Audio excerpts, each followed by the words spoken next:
Hello, everybody, and welcome to the Sandbox Saturday stream. I'm Alex Flores, aka Kamisazi, joined here by the ever elusive Joseph the Vision X Matting. How you doing, Joe? Oh, where'd he go? What's up? Doing all right, Alex? Just being elusive. How are you? Yeah, I'm here, fully present, and ready to check out these Game Jam games. Now that Joe's got his yoga done for the day. Downward facing got that dog in you. Dang. We're so stupid. That joke was rough. Hey, everybody in the chat. Welcome, El Kaziro, Jazz Wolf, Pepper, Alamea. The yoke's on you, Jazz Wolf. I forgot Sir about Lank, that joke. Play Game for Fun. Tom Voxel. Tom Voxel. Over on Twitter, we got Valvestein. Latest experience has issues, so you can always raise alerts to that on the Sandbox Discord. We've also got it's a Jira forum over if you go to docs.sandbox.game. Actually, you know, I'll just paste the link here because there's a whole explanation of how to find this, but it's easier if I just paste it in the chat for you. Actually, if you're on Twitter, I'm gonna have to do it over there. That's right. Because I can't paste things to the chat through Restream. All right. One second. What's up, Lula Love 9? Marshall 17 in the chat. What up? Huddle Hill joined. Since Alex did the shout outs. Good morning. Thank you. I didn't finish getting through them, but I got derailed there for a second. I think that's the last the last of them. There we go. Now we've got the Jira link to both Twitter and to everybody else.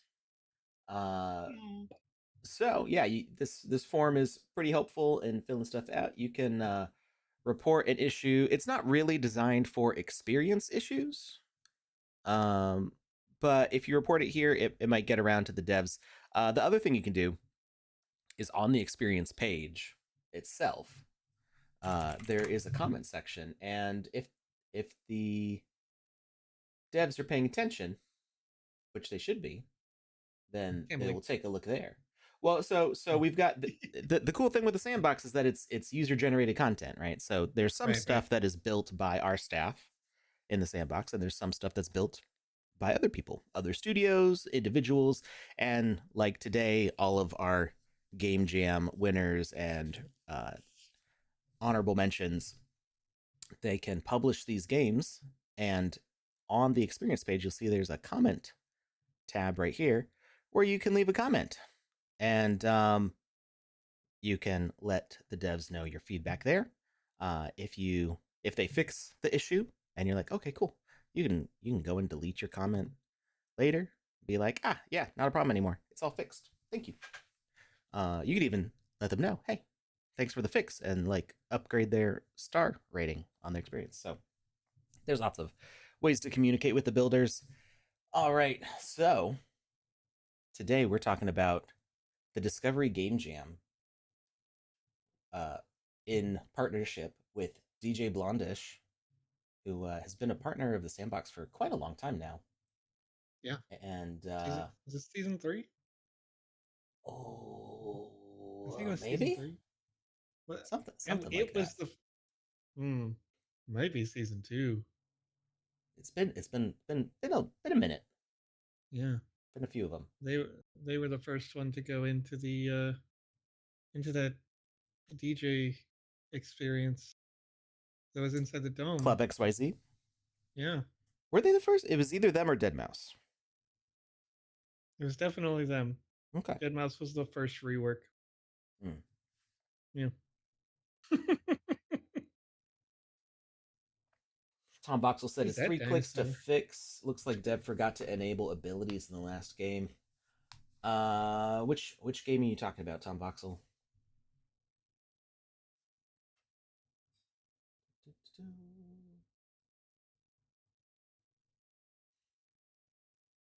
Oh, Jazzwolf says there's a Jira command to get the link. What? Exclamation point Jira. That's cool. Okay, yeah, we did ask Panda to set that up, and I didn't realize that it was set up. All right. Not me being a dinosaur. Game of the day today, timeout 3. Oh, okay. Which is funny because there were we didn't we test timeout 3, or was that a different one? Not gonna lie, Alex. We've tested, We tested 1,800 things. I So. tested a lot of things. There was a whole bunch of parkour race sort of games that we tested, and I feel like abilities being on was always the case with those. But that might have been a different one. Jackie Chan's thing. Deadmau5 was season 1. Deadmau5. I don't think Deadmau5 was Club XYZ though. Was Club XYZ in season 1? I don't remember. We're talking about ancient history at this point. What we want to talk about now is the current history in the making. Discovery Game Jam.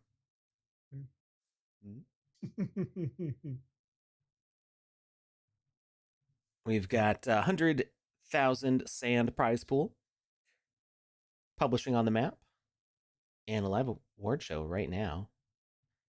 We're going to skip through all the fluffy text here because we read this before.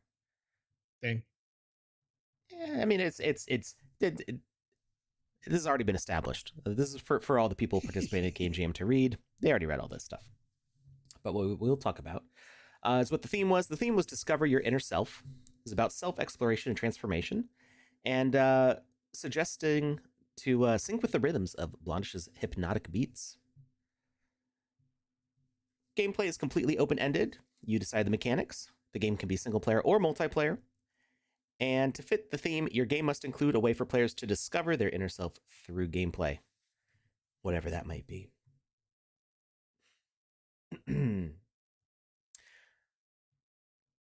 some different idea options there. It was important to note that people should build these games in 0.11.2. And that's what everything was tested on. Then we've got the prizes. First place is 18,000 sand. Second place, 14,000 sand. Third place, 10,000 sand. Fourth place, 8,000 sand. Fifth place, 6,000 sand. Sixth through 10th place each got 4,000 sand. And honorable mentions each got 2,000 sand. And all of these get a 1x1 land, with the top 10 places also getting catalyst packs. With a special prize, Blondish is offering that selected games be featured on their official land, and an additional 2,000 sand for each entry that they chose to publish on their estate. So some cool bonuses in there. As well as with that publishing deal, that means that the winners get to use that land for whatever they want, because their game's already published on a Blondish land. And then there's all the rules and stipulations. You can check all that out if you want to learn more about game jams in the sandbox. But we're already here. The judging's already happened. The rules have already been applied. And I'm ready to see what the winners are. How about you, Joe? Yes. All right. Secretly, I already know. Yeah. I already know too, because I edited the video. But not everybody else knows. We're ready to announce them. Here.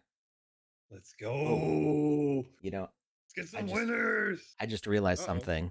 I think I can fix it real quick. Well, I don't know if they'll be able to hear me. I set something up in OBS to play the video, and I realized I didn't test if people would be able to hear my microphone announcing the winners' names. So, bear with me 1 second. Here. I want you to know that in this moment, chat, I grabbed my phone in my right front pocket for no particular reason at all, out of instinct. And when I did, my right front pocket tore. Why did it tear? I don't know. But it did tear.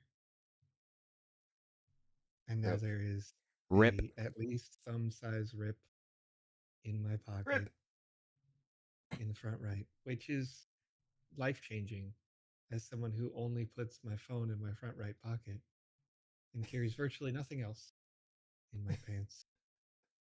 That's what she said. Oh my god. All right. We're just going to run this the regular way through VLC. Forget me trying to be fancy here. Let's go. Here we go.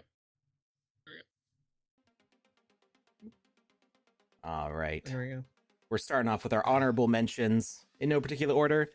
We've got Discover Your Anomalies by PGV Lab.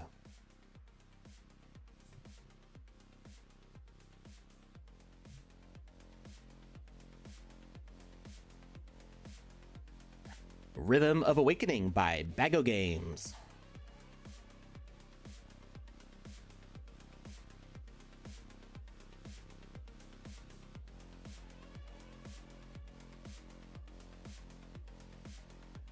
On a Shamanic Journey by Maki.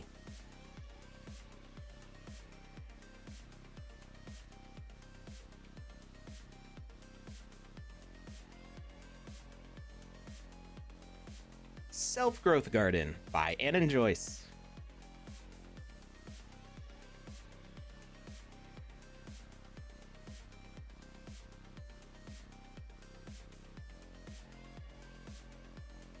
The One by Stephen U. Steven.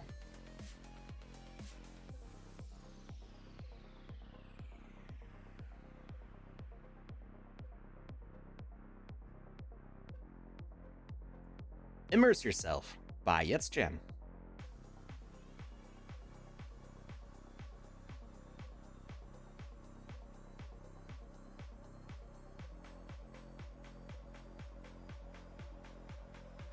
Fall to Rise by Robotopkin.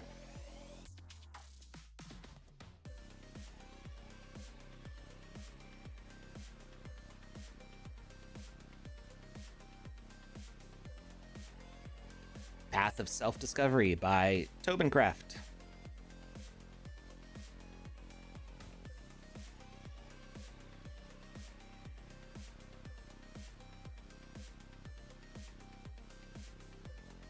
Melody Isle by Dr. Sandman.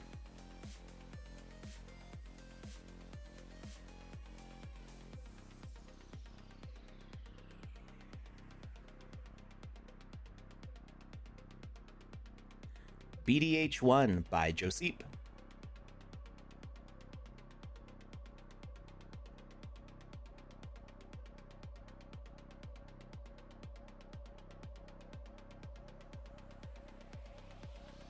And now for our top 10.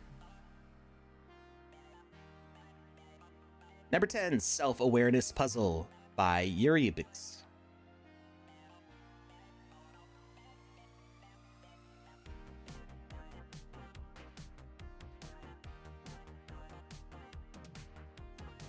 Metamorphosis Quest by CraftPalm.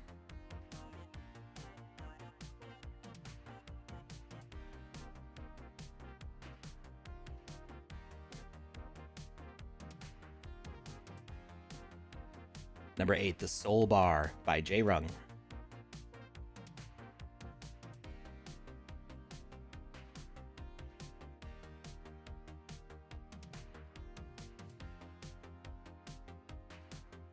Number 7, Reflections by Great Artwork Studio.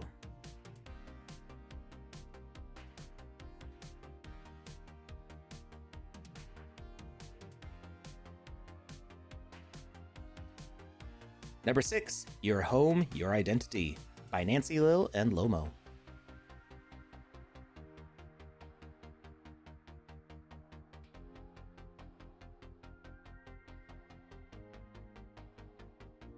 Number 5, Drop Your Beat by Apex Wolf.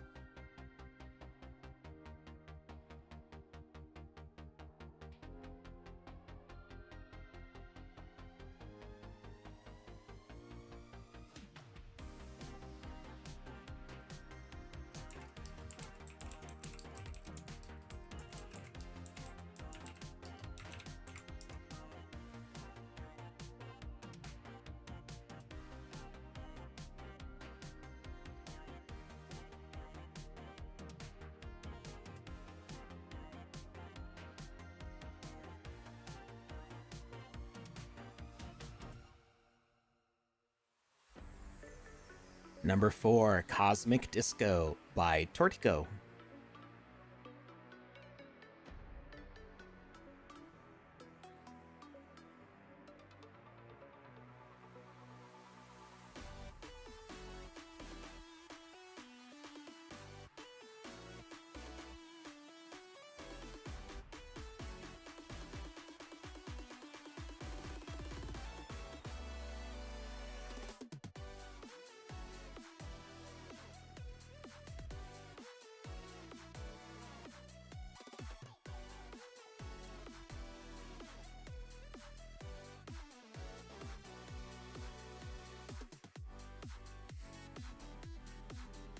In third place, Beyond the Badge by Noe Joel.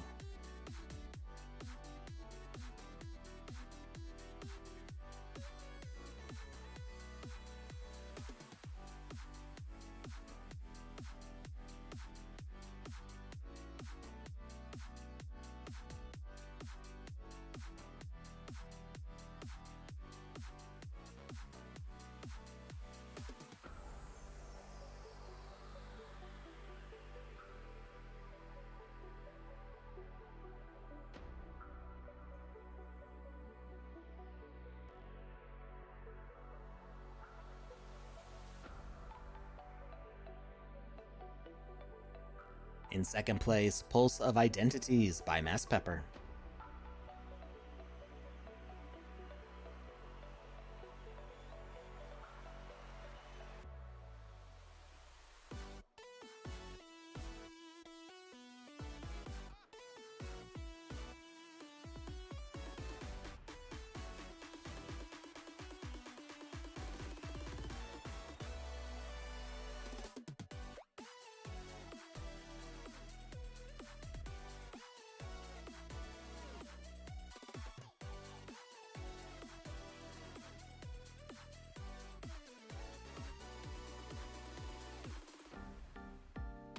And first place, Imaginary Friend by Marshall17.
All right, those are our winners of the Discovery Game Jam with Blondish. We've got an ad on Twitch here coming up in just a second, so bear with us a minute. We'll be right back. Dun-dun.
All right, we are back, everybody. Oh, How y'all doing? We had some pretty cool games in there. We always have cool games. Every single game jam we've had cool games, and that's what I really love about doing these game jams. Is we get to see all the creativity, all the cool, unique, diverse ideas and ways to really mix up what you would expect to see in the sandbox. Not taking the game engine at what it does at face value and really bending it to your creative will. And I see we do have a few winners in the chat here with us. At least, where was it? I saw them. Where'd they go? Da, da, da, da. Marshall, I see there. Our first place winner is in there, as well as I believe Pepper Alamea is was that our second place winner? Space Bamboo over on YouTube says all these games looked great. Hoddle says congrats all. Yes, congrats to everybody. So now comes the part of the show where we rip y'all to shreds lovingly. We talk about them. Got to talk about these games, Alex. We got to discuss the quality of the content in the game, yes, and why you could possibly have been a top 10 game with some light adjustment and feedback. So while that's going on, we do have a giveaway form. So I'm going to drop that in the chat real quick here on YouTube, right, Twitch, and Twitter. Give me just a second. This is for Wizzy the Orange's Singed Hat. Just dropped on YouTube and Twitch. I have to jump over to Twitter to send it there. 1 second. Because for whatever reason, that chat's not connected to the rest of it. So if you're watching over on Twitter, we don't want to leave you out. There you go. Go ahead and fill out that form. If you've already won Wizzy the Orange's Singed Hat, you can fill out this form again because we're also going to give away an Alpha Pass. Ooh. So if you do not already have an Alpha Season 5 pass, or you don't already have Wizzy the Orange's Singed Hat, fill out that form. If you've already got one, it's okay. You can still fill it out. You can get the other prize. And we'll close that form up closer to the end of the stream. So hang in there while we go through all this feedback. And Joe, who are we looking at first? Alex, I think we're going to look at some of those runner-up submissions first. And among those that did not get in the top 10, I'd like to start with BDH.1. All right. I don't know if you have a video for this. It looks like you've got it up. We got videos Very for good. everything. I got all the videos. Love to see it. Okay. So in this experience, you can see here on the video as we talk about it, you sort of come into this nightclub right away, and you're with most of these games, DJ Blondish's character has been put into the game. You'll notice this is a trend if you go and play through these games in the Game Maker gallery. But in this particular experience, you come into the nightclub, you're doing a couple of light conversations, and then basically you just decide to go take a nap. Okay. And in the nap, honestly, at a club, that's probably what I would do. I would go take nap. Right. Don't even worry about it. So you go to take a nap, and I wrote the following notes. Helping the squirrels subverted expectations pretty well from the introduction. Okay. So yeah, we're gonna help some squirrels real quick. I'm not gonna lie. You don't have to do any of what's going on in the video right here, chat. And in fact, I did not do most of what is happening right now in my particular playthrough. So this is very interesting to me. The dev. Okay. So this is gonna be another. I'm gonna leave this as a note without the note. Okay, they're not gonna get this note in the emails. I sure hope they're watching live here. You can skip most of this game, and it probably would have helped their points if this wasn't skippable. But quick stuff as I'm watching here, because we're in this part of the game for longer. I probably would have left a deeper note that says that the art direction is not as coherent as it could be in the club.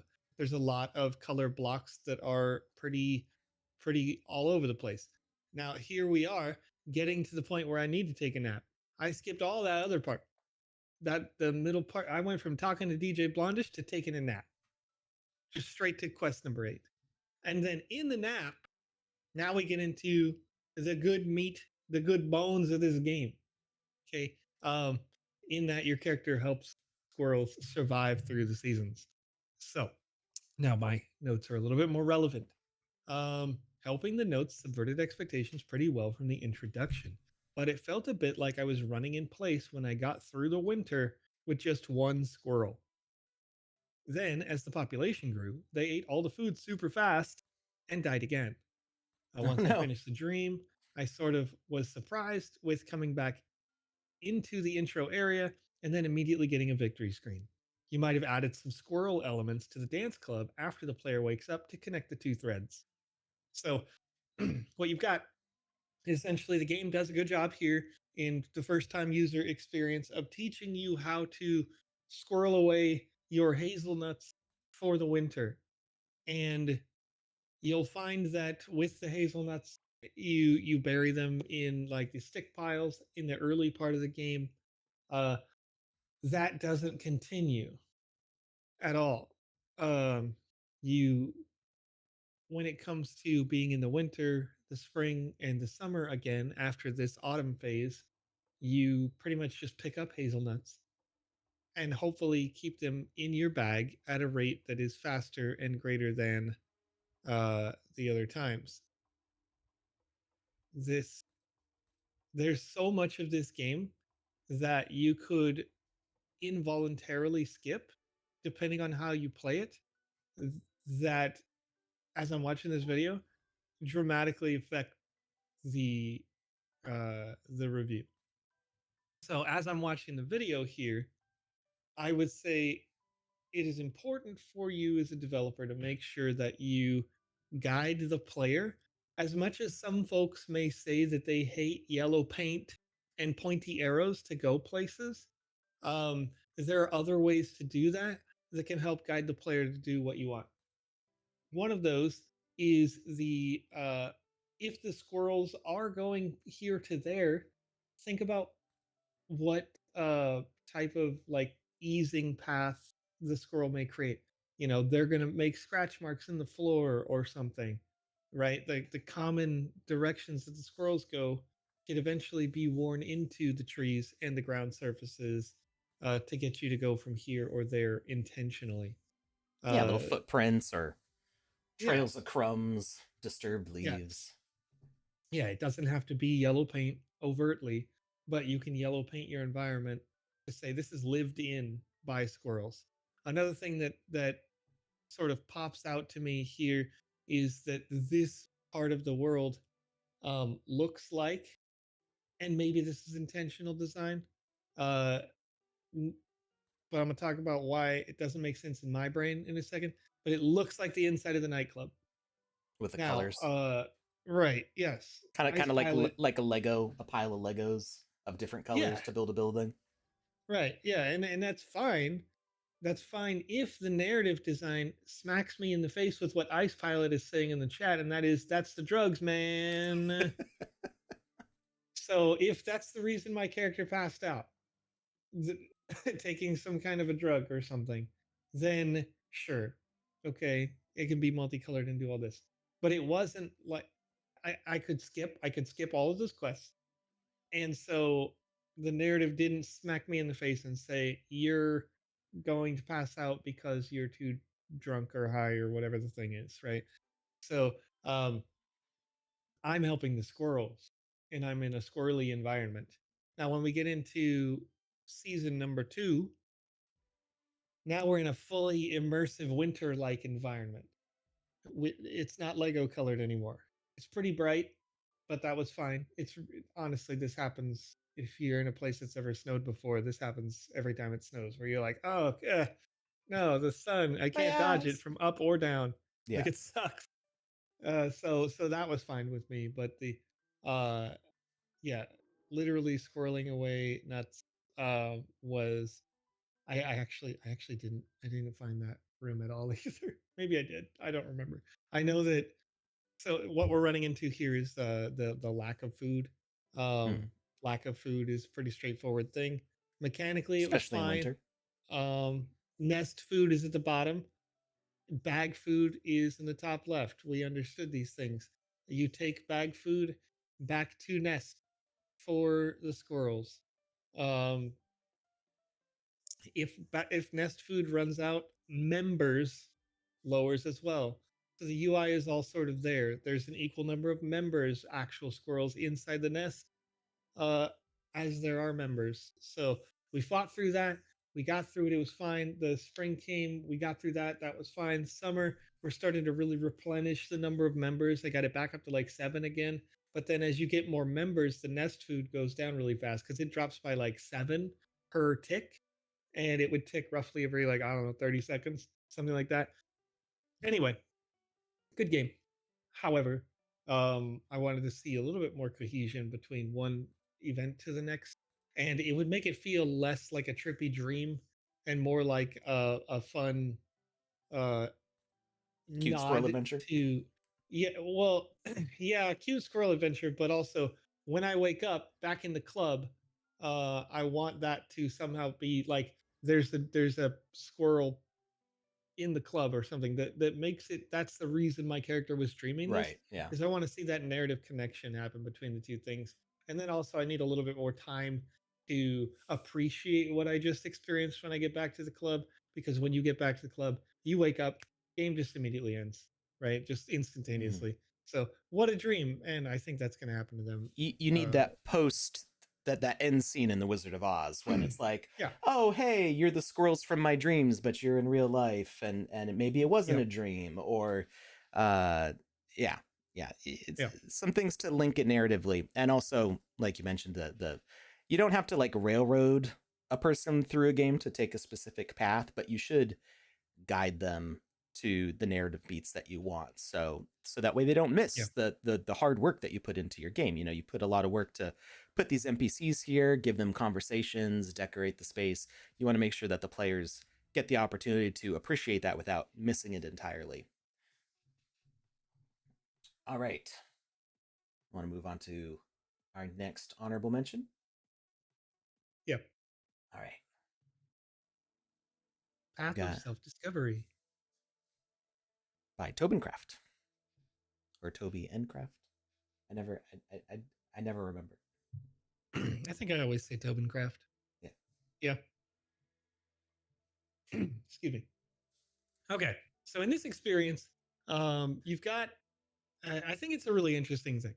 And the, it, the UI, the UX was really nice for me. What we're lacking, I think, is a little bit of game depth in the end. But you won't really know that you're lacking that until you get to the end. It's a weird one. So here's my specific notes that I wrote down. I said not bad. That said, this isn't so much an experience that teaches me about self discovery, but more like a quiz. If I understand words that are similar to or traits of X thing, is it similar to traits of an adventurer when it says the word adventurous, right? Is it similar to traits of visionary when it says like innovative or something, right? Whatever the word is that pops up, it's do you understand synonyms? Okay. Uh, is pretty much what this game ends up being. If you fail a word, you'll fall in a really cool and interesting way and sort of re-land back on the same platform. Um, to get the next question. So there's really no way to lose or fail, but also uh, what defines this game or what could boost this game for me is the end screen. So I take this essentially like this little quiz or test to tell me who and what I am, but when it ends, it doesn't feel like I get to know who and what I am. It's not one of those tests that gives you like the INFJ or whatever at the end of the test. And I think if it did that, then your players would come just to be like, tell me who I am. You would get a little bit of a tarot card reading like situation like or a dream catcher, though, those little yeah, paper foldy things that yes, open and the thing you open. do this with as a Yeah. kid. Yeah. Yeah. So you've got there's an opportunity for that, but I don't think that we saw the results of it when we get to the end. So um let's see. I said you can add replayability to this experience by mentioning that different answers give different results and encourage people to have their friends try. It was a good start and a nice calming UI. So I really don't think you have to change anything about the way the game is designed visually, and the gameplay loops that are therein because it is calm. As I recall, the music was pretty chill, and I wanted to see it. I wanted to see it feel more varied and actually literally tell me about myself, having like Mhm. 10 or 15 different results that we could reach by failing or succeeding at certain questions, having certain questions trigger things along the way, logic wise in the background. Yeah, I could see the game kind of going one of two directions. One, the one you suggested of having alternate endings, which ends up with this being kind of like those online quizzes we all used to take like 10 years ago. Yeah. It's like like what fruit am I? And like you go through all the different things. Like you're a banana. Like, Right. Which Harry Potter um, character are you? Like, exactly. yeah, Yeah. that's what I was hoping for. What house would you be sorted into, right? Yeah. So that's one possible option. The other one is that there are a lot of popular games that are related to words and like word recognition and understanding things. So you could also have a game similar to this that is about finding synonyms, and then you start to look for, and this would kind of take it off the theme of what this game is, but would maybe be a more a longer and maybe more long lasting game, because you can only go so far with like a personality quiz, and Yep. there's nothing wrong with that. But you've also got games like crossword puzzles and Wordle and Scrabble and like all these other sort of games. Which I'm thinking of Scrabble as I see all these letters on the edge, which I don't think the letters on the edge actually do anything. They're No, just they don't do decoration. anything. Yeah. So having a game that is matching of thematically related words. There are other games that exist like that, and people play those like every day. Sometimes it becomes like their morning coffee routine as just like a brain teaser. So you could make a really long lasting game that has a lot of different options, solutions for these puzzles, to think of like more and more obscure words, and how they relate to each other or are synonyms with other words. So that's another possible game that you could build out of something like this. And that's one of the fun things with these game jams is that you can build a game specifically for a game jam to fit the theme of that game jam, but once the game jam's done, you can take this idea and run with it in any number of directions you want. And we've seen builders take the games that they've made and make uh, games based around the same mechanics, but have really changed like what the gameplay is or what the theme is, and you get a lot of options like that, which I think is pretty cool when building these out. It's one of the benefits of participating in a game jam is that you get the experience, you get the time building something like this, and then you can do what you want with it. All right, let's move on to All right. this one. It recorded in super wide screen. Super widescreen Melody Isle. uh, Honestly, by Dr. a Sandman. super an ultra widescreen would be like super useful for this particular experience. Yeah, yeah. Uh, so if you guys didn't play it in the gallery, this is one that is for the sound designers out Mm-hmm, there. Um, However, it has a super long setup time. mm-hmm. So if you have a program that can do this sort of thing, your Sony whatever Vegas I think is the name of this software that I'm thinking of, or like an Adobe Audition, maybe Yeah, use those. But this can sufficiently replace them this is more using like only sandbox noises. Fruity Loops or Oh yeah, there we go. Yeah. yeah, yeah. This is what you'd call a sequencer. Yeah. It's not quite a DAW, a digital audio workstation, because that's involves some more complicated editing of sound clips. But yeah, this would be called a sequencer, or Yeah. like a MIDI There we go. sequencer. Yeah. So Uh, so I'm gonna give you my notes on this. mhm. Alex, you must have already played this, I or edited the maybe. videos. Oh yeah, Yeah. yeah. Duh, I'm so dumb. So I wrote in love being able to create a song, but Mm, I wasn't a huge fan of the setup time. mm, Um, so what you have is on the top left, you've got I guess like where do I point? Where do I point, chat?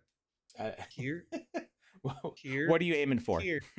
I'm aiming for all the sticks that you pick up that you Okay. don't pick up. Okay. Yeah, the So sound bars here. the little sound bars way out there with the colors on the top of them. If you walk up to those and you interact with them, you can hear what sound they would make, Mm, which was nice. I like that. I needed to know. Like I had a vibe in my head. I wanted to make a particular type of sound with this uh this stream of dots that are sitting there. mm, So how you have to do it now is walk up to any given node, any given dot, and say click dot, what do I want there? And you run through 4 or 5 pages of options to be okay. able to place sound dot that you wanted. Hmm. And so the lazy part of a person might want to put like the same color, just match all of the colors, because you can't really you don't want to understand the game design. So the suggestion that I want to make that's different you could make it so that the player can pick up each sound platform, the sticks over there, and then left click to place the sounds on the nodes, effectively painting your sounds on the board. As it is, you have to spend far too much setup time, which takes away from the fun of playing the music you create. So because I have to go through the UI for every single little note on the ground, instead of saying, I'm going to grab orange sound and place it here, here, here, here, here, here, here sequentially, because I wanted to, if I want to make an 808 beat, it's going to take me 4 or 5 times longer than just being able to pick up the node and go every fourth click, click, click, Yeah. click, There's Um, an easy solution to that. So this is using the Asker system. And what I would recommend is to do something like this. Use the number keys on the keyboard, because that's something that's a feature that got added in 0.10. We still have in 0.11, is to use the rule system to fire off messages when you press a number key on that top row of your keyboard above the letters. So I see Jazzwolf in the chat just said you could have also done it using numbers. Yeah, exactly. So, stand next to each point that you want, on the board here, and you want sound number 4, just press 4, and then you can run down the line and go 4, 4, 4, 4, 4, 4. Right. And no, that's the only difference between the only thing that happens with that idea is, and this is perfect for a game jam, quite frankly, is that it does limit the number of sounds you could introduce into the board. So right now they've got, what is it, like 15 or so sounds out there that a player could use by putting those nodes down.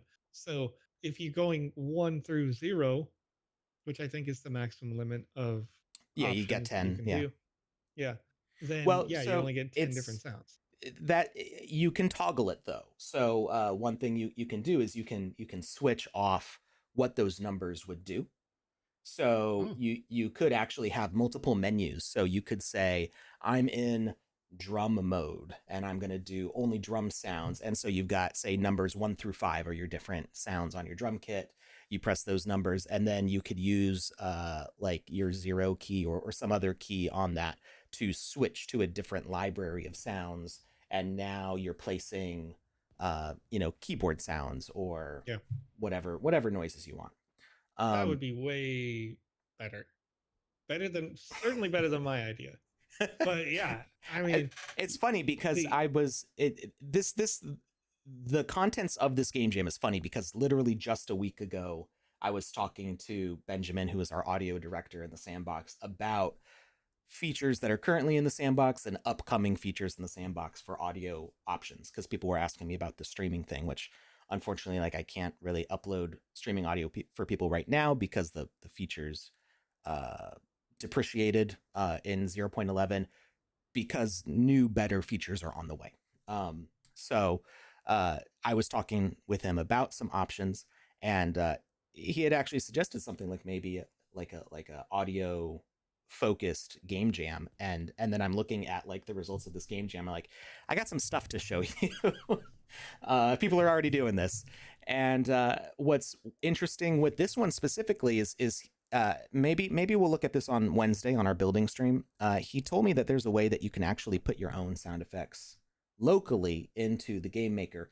They don't distribute for other players, so if somebody else tries playing your game, they would need to like install the sounds on their computer. So we run into some issues. You don't necessarily want to be sending people zip files. There's been people getting hacked and stuff, so watch out for all of that. But there is a folder in the game maker where you can just drop in your own audio files, and they do actually appear in the game maker for you to use. So there are some options there for you to at least experiment with ideas like this, doing different notes on a synthesizer, different drum sound effects, and we've also got more sound effects on the way. We've already got, I think, over 1,000 sound effects, and that library is just going to keep on getting bigger. So there are some pretty cool options for this. I love this idea. As I was talking to him, I was thinking, I kind of want to make a sequencer, and then I see somebody already made it in the game jam. I'm like, dang it. But I would still like to try making a sequencer. One of the ideas that I had while watching this is also live performance loop recording. I'm not sure how well it would work, but taking that idea of using the number keys to place the sounds, but instead of running to each one of these colored dots on the floor and placing them, what if your sound bar is already moving with like a metronome click? So you got it, And then Hmm. as you're listening, you start pressing uh, numbers on your keyboard, which would place the sound with spawners that along that piano roll, and then it loops. So then it goes back and it plays what you just played out live. I'm not sure if the spawn feature is fast enough to make the timing right. There's some stuff you could do with placing specific spawners in specific spots to kind of quantize it and stuff. I'm using some music terms that may not be familiar to everybody, although I think the person who built this probably knows exactly what I'm talking about. Um, Sure. so I think there's a lot of cool options you could do with this. This is basically like, was it Mario Paint that had like a music maker like this, or was there a Mario music maker? There was a thing No on idea. either on I think it was on the SNES that was like this, um, where you can make your own like Mario song, like sound effect songs. This is pretty cool. Anyway, uh, I think this idea is great. It's not necessarily a game per se, but it is a cool musical toy, and I love musical toys. So I think this is a really cool direction to put things in. And I want to see if we can hear like what song they make at the end here. If they can we hear like what they produced at the end? It almost sounds like "We Will Rock You" by Queen. Little meow sounds. I actually, one of my best friends in college did she had a music class where she did songs that was sampling just like dog barks, which was kind of painful, but but hilarious also. I think she would appreciate that. Not Jackie Chan says, yeah, it was Mario Paint. I had the music thing, good memories. Okay, yeah, I thought that always I was like Mario Paint, but it's music. But I think you could do other things like drawing in it also. I think it was like, was it on the NES, and it came with a mouse. I think it was either NES or SNES, Yeah, and it had a Super mouse. Nintendo for sure. Mario So Paint was Super Nintendo. Yeah. some really old memories there. All right, let's move Yep. along. Or unless The Joe's got something mouse else was mostly white with purple buttons. that would track Weird. for Super Nintendo. Yeah. Yeah. Okay, the next experience is called Fall to Rise. And chat, I'm going to plug another show we have on this channel. Right as we get near the end of any given game jam, we do a good morning, afternoon, evening show, GMAE. This is a meme that Panda made up that she uses as an outro for every single stream. I don't know if she still does it, but I'm sure she probably does. The Good morning, afternoon, evening show is where I give you feedback on your experiences if you publish them early into the Game Maker gallery, so I can help you make a higher quality experience. And for about an hour straight, I fell in these holes because this game is intensely difficult. You could pick anywhere you want to fall, but on this part of the video, I felt like there wasn't enough color variety from any given layer to fall through the holes correctly.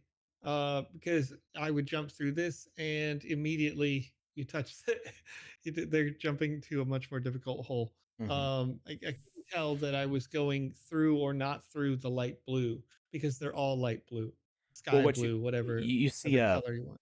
we it's like a figure ground ambiguity here, where sometimes the surface that you can hit is a blue floor with Yep. holes defined by white, and sometimes it's an empty floor defined by islands that you can hit defined by Yep. white, and the Right. alternating of that, it does create an interesting challenge. But if you're starting off the very start of the game with that, that's pretty unforgiving for a learning curve. You want to Yep. see here we've got alternating colors, so it's a little bit easier to Yep. tell what the next layer is. Yep. So I hit on this as well on the yeah. show. This level, while it is alternating colors and they're like, pipes or tubes or whatever that you can sort of see to go through, this doesn't work for streamers and it's a very bad level for streamers because you're fast moving, going through these like colors, these stripy colors. And when Mm-hmm. you do that, then things get really archived and blocky looking on a Mm-hmm. stream. So not great if you wanted your game to be played by streamers too much. Yeah. I would recommend avoiding the metaverse looking aesthetic It's for that particular yeah, reason. it's too high contrast because the Twitch or YouTube or whatever is trying to compress this video stream. So Yeah. I the way I'm seeing it right now is from a screen recording, and it looks mostly okay. But then when you've got somebody on like a lower bandwidth internet trying to watch this from Yeah. somebody else playing it live, you're going to end up with a lot of blurry, smudgy looking stuff, and it's just not going to look very crisp. Looks Yeah. nice and crisp while you're playing it. Sounds like a That's Twitch problem. Yeah, oh, yeah, it is. well, hold up. Hold up. Can you go back to the previous level? Because I Ooh, played ooh, this ooh. for like an hour Uh and I did not get through that level. huh. And it was so frustrating that See, you do this like skydivey thing, right? yeah. But like that level was not that easy. No. I put okay, so when you first start the game, you get easy, medium, whatever hard difficulties to choose from, and I started it on easy, and like you no, it's like their character's falling slower than the character falls, or something. I don't even know how to Um. describe this, but that no way, no, So I mean that there's a bunch of different reasons why the creator of the game might be having an easier time with it. I will say one of the first indie games. Well, and actually, I probably shouldn't say first indie games, but one of the first games I got on Steam, at least, was called A Reckless Disregard for Gravity, and made by Dejuban Studios, and I loved that game. And yep, it had a sequel. It's had a remake. That studio's had a bunch of. They make really weird games and but really fun games, I think. And so that reminds me a lot of this. Although that game is more forgiving in some ways, in that if you were to smack belly flop onto the ground, yeah, you would die. But you can kind of bounce off of walls a little bit. So yeah, you can get some damage from like pinging off of the sides of things. And there's also just more open areas in general. So there's a lot less of you would actually get bonus points for what they call threading the needle. And it looks like a lot of these jumps are threading the needle. So yeah. This I particular like this style of game, but there's not a lot of time between uh obstacles to like judge where to go next. Yeah. And that's the same thing is happening on the very like this level I didn't even get to on the live stream, but the same thing is happening here and it's actually worse. That you can't see the obstacles that you're supposed to dodge. Mm-hmm. And like I can understand ramping up the difficulty, making there be more obstacles, more of a like you got to thread this needle. But when the land itself is getting in the way of you being able to see what you need to dodge, now it's not a measure of skill; it's a measure of luck, right? Mm-hmm. Like these lily pads that are reminding me of pickle slices are just they're you can't see them. How am I supposed to dodge a thing I can't see? And by Mm-hmm. the time you get to the bottom, that last layer, there's these are flipping like coins, and there's only two you could possibly get. So if I'm making that last layer, and this is supposed to be on easy, that last layer needs to be sure that those are always flipping opposite, so I can always pick one or the other, and definitely make it a skill-based game instead of what feels like random number generated, like total luck. Yeah, Nonetheless, what you see on this last layer before the purple goo at the bottom is that there's these rotating lily pads that sometimes just close off the exit. And if you didn't time your jump from the top correctly, right where you can't see it at at where all. you can't see them to know the timing, then like it doesn't matter what your dexterity is. You you Yeah, you have to make sure that that opening is going to be open by the time you get there, and that can be extremely frustrating. One of the things you can do to keep the game very similar, but make it feel less punishing is instead of having obstacles, have objectives. So if these lily pads did not kill you, but instead gave you points, the objective could be to hit as many of them as possible. And they're still moving.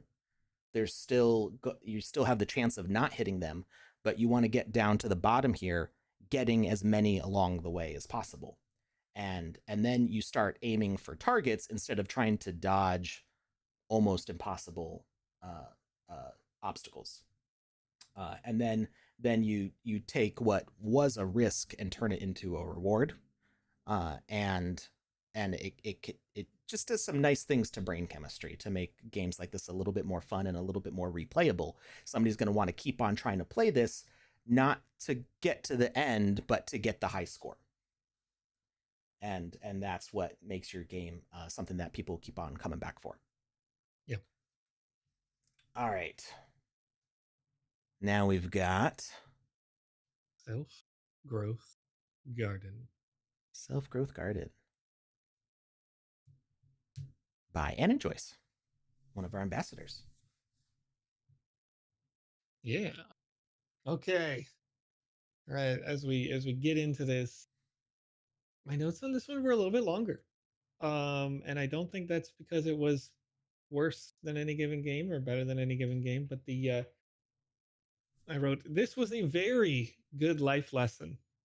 As the gameplay is concerned, it was pretty good for a farming game, but lacked a little bit of ease in play that might have made it a bit more relaxing, albeit possibly too quick if you apply this note.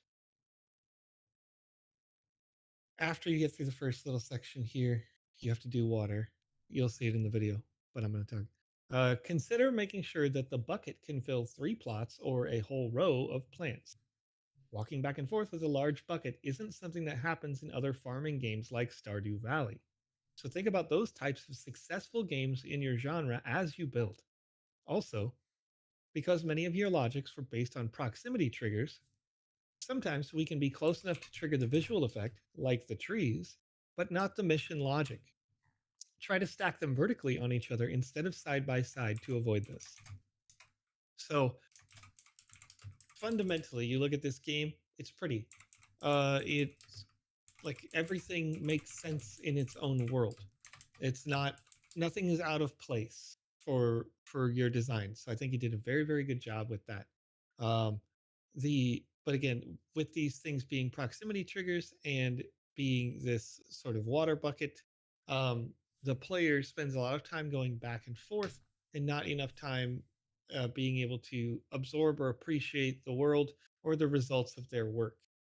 So in Stardew, if we're looking at a farming game, I think that's probably the peak. And so I'm going to reference it in my mind here. The results of your labor happen after you like take a nap, pretty much every time. Um, so that doesn't have to be the case for you and what you do here. But there could be a narrative beat that happens after you water everything. And you did have stages where this happens. But that narrative beat can happen after a fade to black sort of thing, and all your stuff upgrades, things that can kind of slow down the game and let you absorb your narrative, let you absorb what's happening in your space and how it changes and grows. But the logics, I could tell that the logic nodes that you're using were placed like next to each other, because sometimes you can walk up with that water bucket and the little plant would grow, but the glowy bit would not go away. Or your quest may not complete, or the trees, we could trim the trees, which will come up here in a bit, and the quest itself, the logic part, would not trigger. So King Charles says it made you 4-factor authenticate to send a whisper. Dang. Yeah, I don't know. 4-factor. On Twitch, I don't even know. I don't even. That's a lot. There's a lot going on. Our account might restrict people who haven't like verified their email address or something. I don't know. Yeah, maybe. But now that you've done it, you should be good. Yeah. never again, right? You don't have to do that anymore.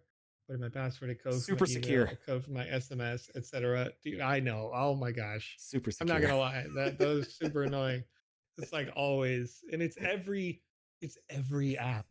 I swear to you, the number me having to check my email to then check my text, or for me it's actually worse when they send you an email to sign in, a validation code to sign in, and then like you need to get another validation code after you've already signed in. I'm like, bro, what are we doing here?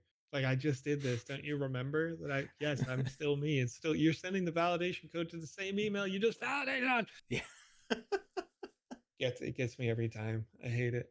So yeah, I mean, again, that's it's pretty much the only notes from me was this, literally like the logic bits in this water bucket. And this is kind of indicative of how these game jams go. The Like, you're close to a top 10, but you're not in that top 10. And I'm gonna see, I actually think that just making those two changes would have put you in the top 10. Like, the points distribution is really, really close. Mm. So it's just, it's a small thing. And another thing that's important for devs, that, if you're participating in a game jam, know that a a high quality polished product that is like a bite of a greater experience can sometimes be better than um, that unpolished product that has more to do. You know, because if I'm playing something that's broken for a long time, I'm going to be more likely to be like frustrated by that. But if I'm playing something that's really like really well thought out and designed correctly, I'll probably give that, you're going to get higher scores in certain categories of points than you would uh by, putting out something that's really long. That actually happened one other time in this game jam, where somebody made an experience that was uh, that was really like a really well thought out idea, and I don't know if it made it into the top any. I don't know if it made it out in the top anything, but it was somebody designed a visual novel, but that visual Mm. novel, because they had planned for so much and created so many arts for that visual novel, they actually weren't able to apply the logic to allow you to play the visual novel. Like, they didn't have enough time It's left. for the Smurfs game jam. They built a beautiful. I know exactly which one you're talking about. They built a beautiful, fully detailed, immersive Smurfs village where you could go inside every single mushroom house, and the trees were massive, towering overhead. The thing was absolutely gorgeous. But then, like every single where you turned, there was like a little sign that said, "This part isn't finished yet.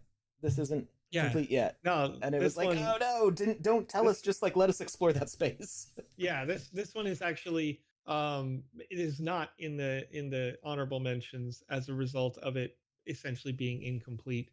Oh, But you're not I'm talking about historically, you're talking about this game jam. This happened in this game jam. Yeah. Oh, okay. It was for an experience named Who I Am, and I would recommend going and checking it out just for the sake of like getting an understanding of how to do something a little different, a little thinking outside the box, sort of. Uh, but yeah, this was made by a familiar name in the chat who may be here right now, Roxy Miguel. They again made a great experience, but I wanted to see it. Like I said, I wanted to see it be complete, right? Mm-hmm. And so, you know, make a polished, smaller game that I can take that bite of an experience and say, yes, you deserve a land to fully finish this game in, Yeah.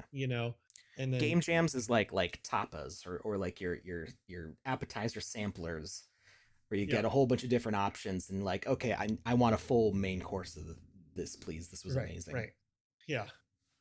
So we've got. I'm gonna move on to the Okay. next one then, All right. because that's. I mean, yeah, those were the only notes I had personally for this experience.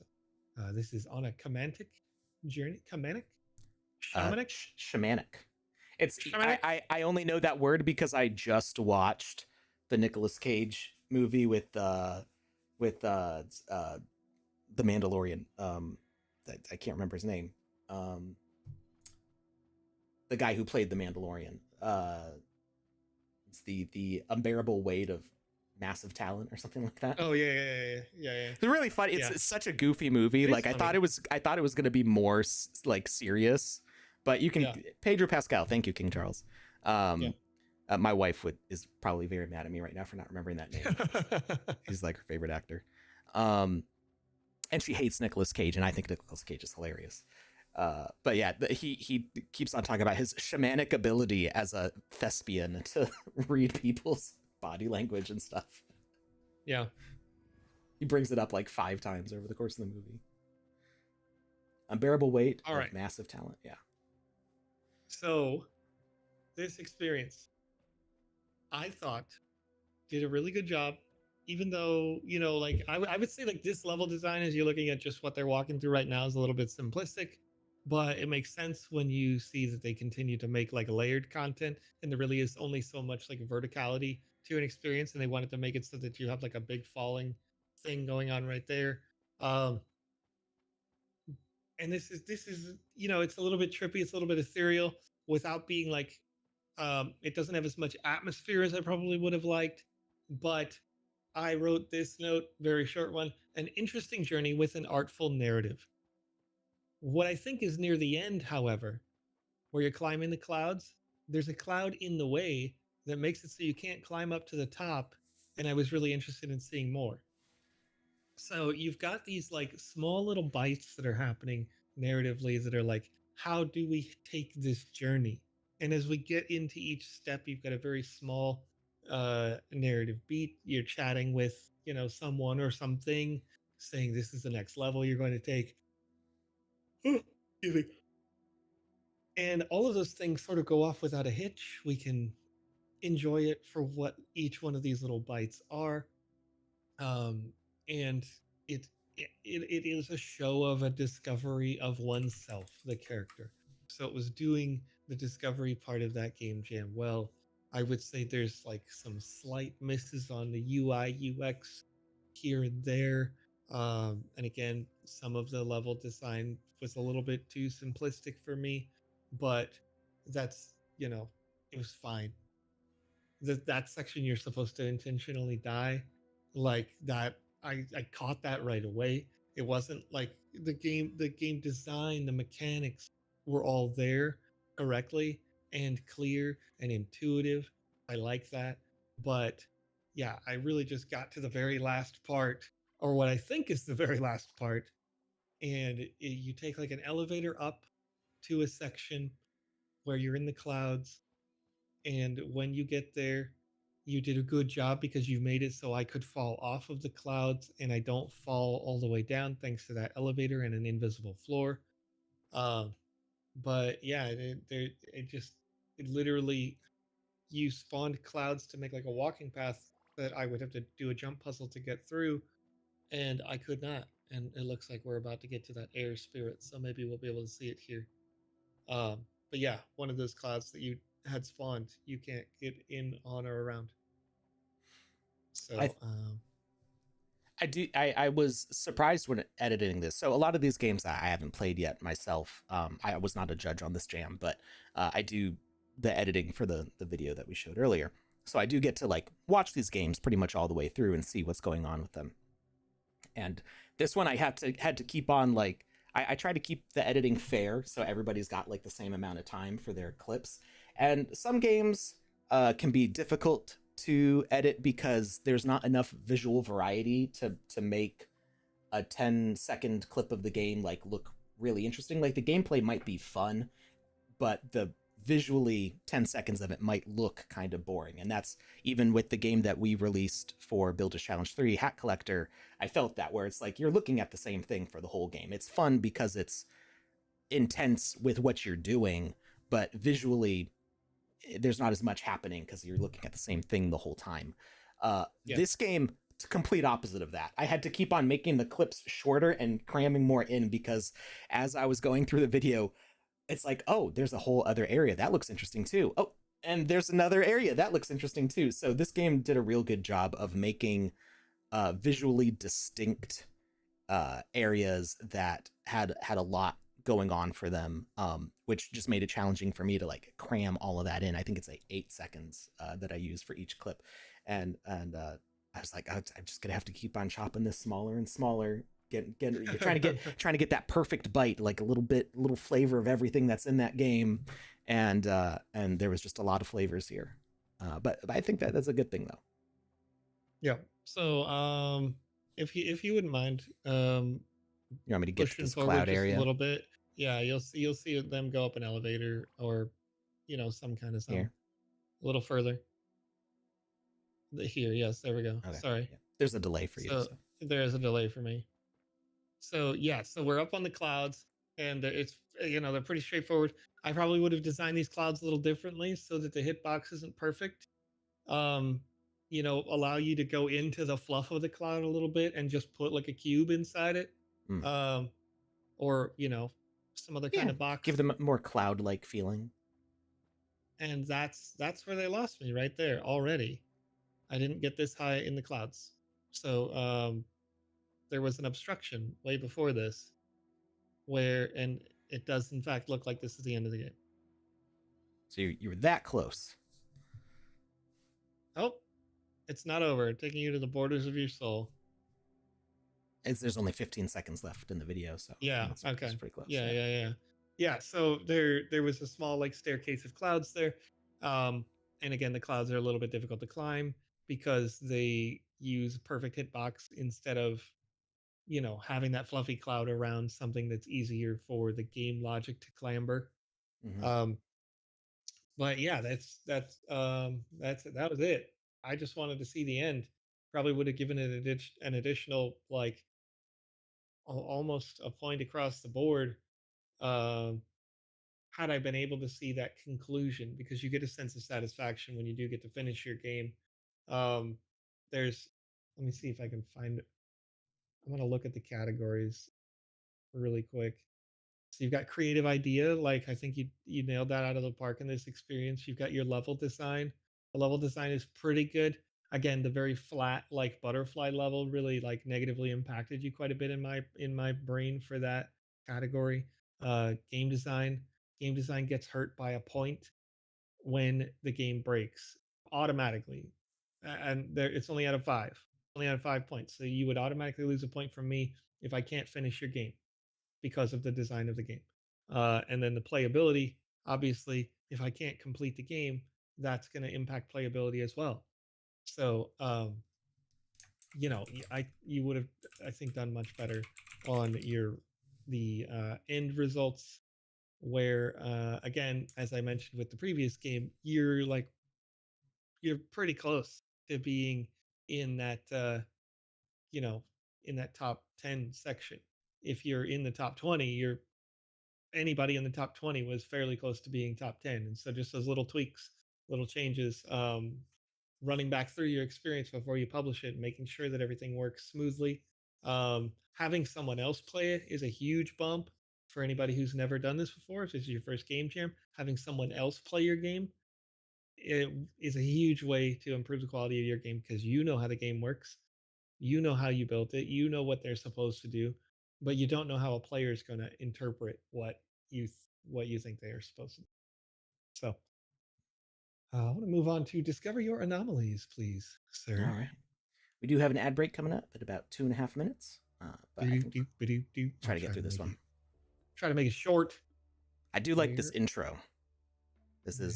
It's nice to have like a scene set like that. Give little clip scenes. This was the second experience I tested. Okay, so this experience, and we can definitely fit this in the 2 minutes before the ad break for sure. This experience, someone submitted, at least one person submitted for a previous game jam, not this exact experience, but something similar to this. And it is walk in the room. Does the room look like the last room? If it does, proceed through. It's safe. Is room different? Better back the heck up and go the other way. Scary room. We don't like it. Mm-hmm. So They submitted this, and it seemed to me that only the middle room could ever change. So I wrote this note. There seem to be only two combinations of room here, and both situations only change one or two objects in these rooms: the pill art slash asset on the wall, and the picture with the forest, both in section 2. If possible, changing things in the reception room, this one here, uh, and more assets in the main hall, and possible assets in the second hall would have given more depth and raised your scores here. Still fun.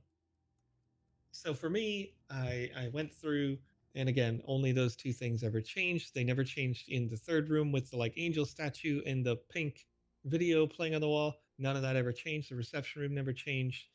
So when I walked into the first room knowing my assignment, I wanted to see something behind the receptionist's desk change because she's the only thing in the room. So I should only be paying attention to her and what's going on there. I wanted to see in the later room, one of the kids just isn't there, or like there's only two boxes in the corner, something like that. That's not too difficult to implement. And you have enough vertical space in this experience that I know you could cram quite a few more of these rooms in there, um, to make it make sense. So that's it. Pretty straightforward. 6 seconds left before we run that ad. All right. Well, I think we'll just leave the. There's still 8 minutes of gameplay on this video, so we'll leave it playing for a little bit while the ad runs. So just to let everybody know why we do these ads. The people on Twitch are watching an ad right now, and they mostly already know. But in case you're watching on Twitter or YouTube, you don't get that ad. We have ads here on the Sandbox stream, not because we take the ad revenue as the streamers here, but because we use this actually to build up the community. We enabled our Twitch monetization over a year ago now, specifically because we wanted to use some of the cool features that are available for the Twitch affiliates, like Twitch channel points and polls in the chat, stuff like that. But because of that, Twitch forces us to play ads, which we wouldn't normally put on our stream.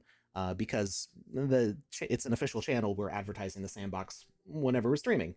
So what we ended up deciding to do is the revenue that we've gotten from the ads and from the people who have subscribed, and thank you to our subscribers, even though we've never asked anybody to subscribe, is that we are collecting that money to buy land, specifically to build a community clubhouse. And Panda has just sent VVox, our very first community clubhouse builder, the experience that we worked on stream this past month to build. So I built the hub at the top. Panda's put some beautiful decorations. I've seen what she's done so far. It looks pretty awesome. And now VVox is building the first quarter of the basement of that space with whatever she wants to put in there. And she's going to have a month to do that. And hopefully by then we'll have the land set up. We'll be able to publish the game and you can start checking out what we're building there. And it's going to go to a second builder, and then a third builder, and then a fourth builder. So you will get to play all of those each as a month. As the months go by, a new builder will appear. After 4 months, a builder's, I guess we call it their tenure or their residency. That's the term I like using. Their residency in the space will expire after 4 months, and it'll go to a fifth builder, and we will rotate out those spaces each as the month goes by. Just keeping on building up this cool community space with 4 residency spaces in it for builders to put in whatever they think is cool there. And I'm going to try to set up portals to their other experiences. We'll set up some NFT displays so you can see the artwork that they do. And this will just be a way that we can help boost the builders in the community, really show them off for all the cool things that they do, and link out to their spaces. So that's why we run the ads on Twitch. Thank you for being patient with us while we do that, and we're putting the funding from that to good use, I think. So excited to start showing you all that stuff really soon. Nice. All right, so this game does have some like jump scare moments. You got some spooky things that pop out at you later on. As I'm watching through their video, it's certainly different than my experience. Like, and it must have been Maybe they I'm chose sure some the bad notes. options on purpose. No, I really don't. Oh, there we go. I think it was just straight up RNG Oh, okay. that happened to me, where I only saw two different iterations, because it seems, based on the video here, we've got 4 or 5 different possibilities. One time they opened the door and the painting on the right had blood coming out of it. Like there was some variance in the second room that didn't literally never happened at all for me. I thought the second room was just kind of wasted. The and the reception desk thing still valid for sure, but yeah, straight up luck, I think, is what happened.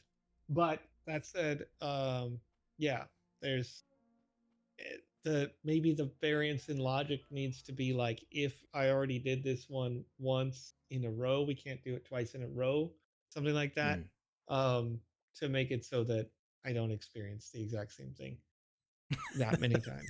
I So, don't know. I was not expecting the avatar to look like Yeah. that. That's it's a first person game, so you know you don't really see yourself while you're playing it. Uh, until that last bit, like you just happen to be like this funky little anime caveman the whole time.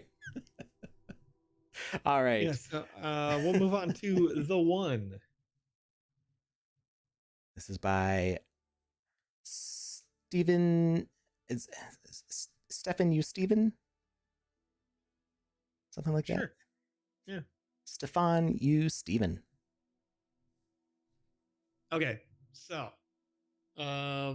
this is an interesting one, as I recall it, Has some really interesting because visual effects. yeah, they have some nice visual effects that happen, but the what happens when you're having your journey of self-discovery, I didn't quite understand what each individual thing had to do with this portion. Like when you're speaking with the one, you have these different like emotional traits, these discoveries that you should be making during your experience, but that thread doesn't really continue. It doesn't really hook uh, well enough for me, I think.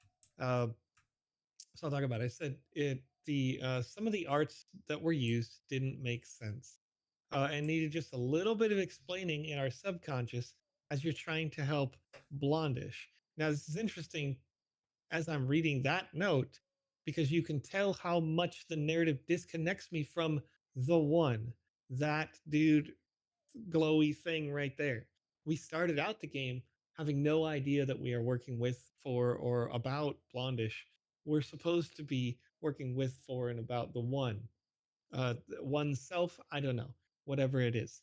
But by the end, I clearly lost that, because I finished with, at the very end, you are there with DJ Blondish. Um, so we get some cool, effects here. I probably would have made the trees burn down a little bit faster, just give them less health, so that they get like 3 ticks instead of 5 or 7. Small thing. Um, but I wrote, why are there skeletons? What is the parkour over the water representing? Why do we have cars running through these people in the snow? That said, the puzzles were interesting and you get a good sense of accomplishment when you do the things we needed to do. I would have liked a chance to use each of the 5 powers I had in the end screen before we hit the victory trigger as well. Maybe use harmony to make the crowd start dancing. Good game though. So we can go through these individual challenges, and almost all of the notes that you just heard, you haven't seen here on the screen yet, and you won't see in the gameplay until you get basically to the end. So you're doing a fantastic job here of like tutorializing what each skill can do.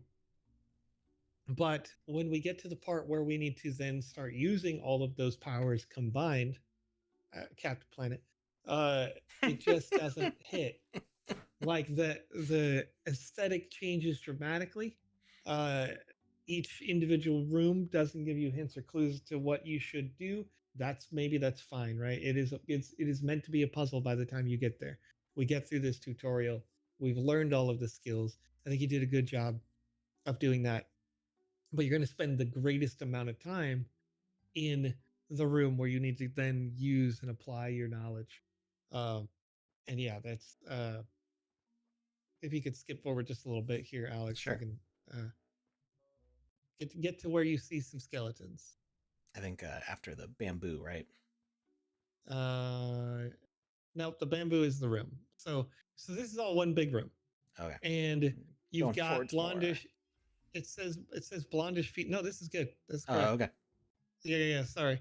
So it says blondish feelings, and you've got a 0 out of 3. One thing that happened mechanically that didn't make sense to me is that it says 0 out of 3, and you really only solve 2 of her problems.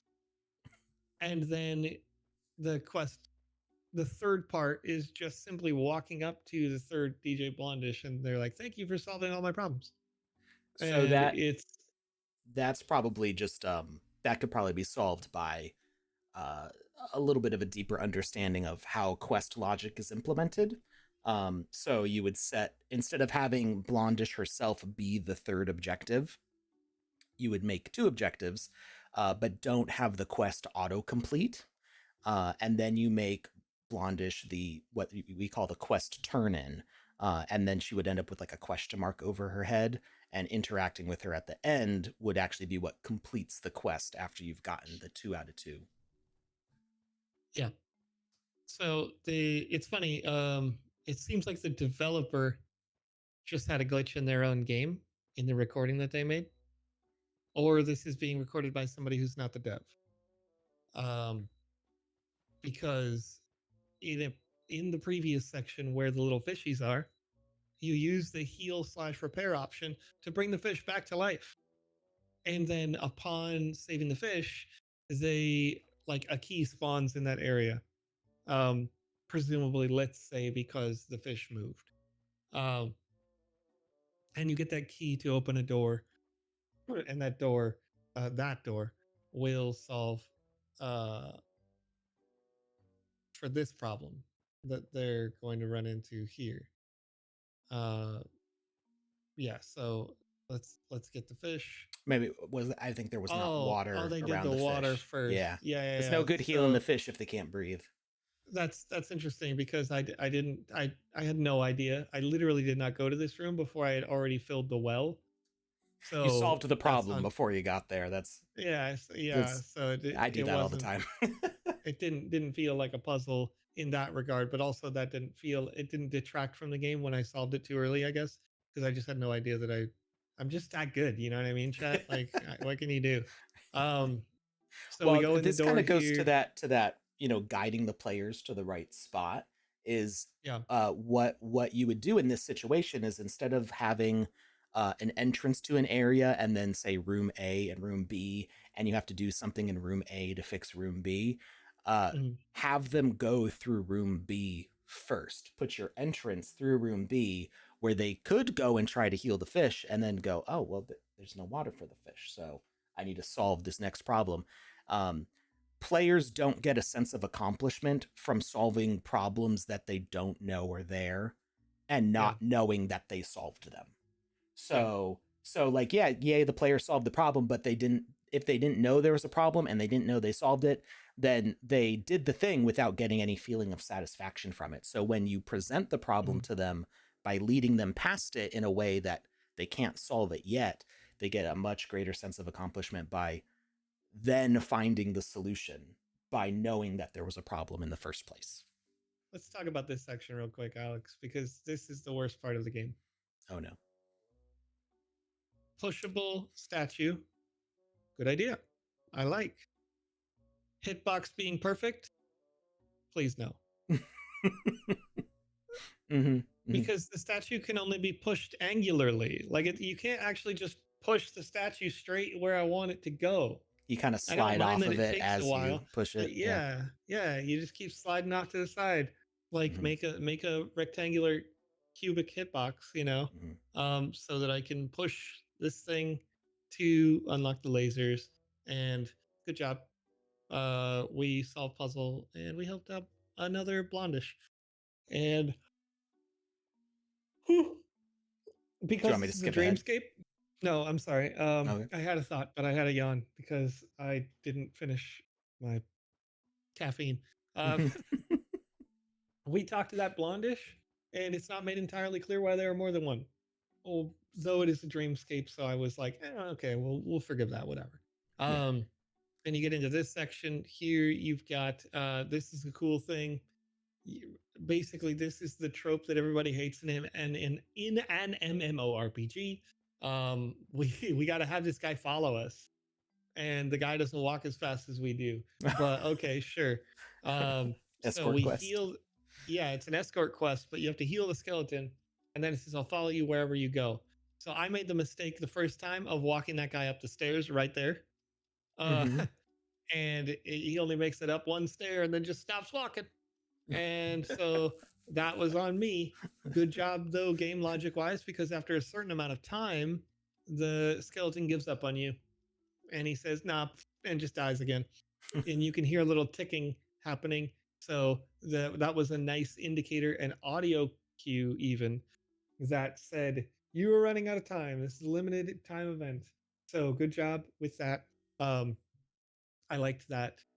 But again, not sure why skeletons. Like, are these my skeletons? Are Or these the, things that I have done whoa, this is that a I'm revisiting? Oh, it's a skeleton skeleton of the party, bud. Flash.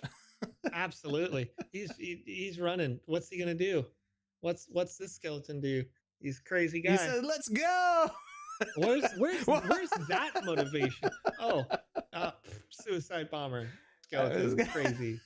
He just As boof exploded. Ice Pilot says skeletons in your closet, and yeah, but are they our skeletons in our closet or DJ Blondish's skeletons in her closet? That's what I'm talking about. I want that narrative beat. I want to know this section here. And again, I left it in a note. Like, why do we have cars that run through these people in the snow? This car just beep beep. He's driving through people. It does That not care. it's the This most efficient car, way to get people out of your way, apparently. yeah, just drive through them. Yeah, it's crazy. They're like, I don't like this public protest. I'm driving into a wall now. Where did the car go? What happened? I mean, And it's why? very dreamlike, I guess. Yeah, Yeah, but it could be, and that's the thing, right? Is it could definitely just be a dream thing.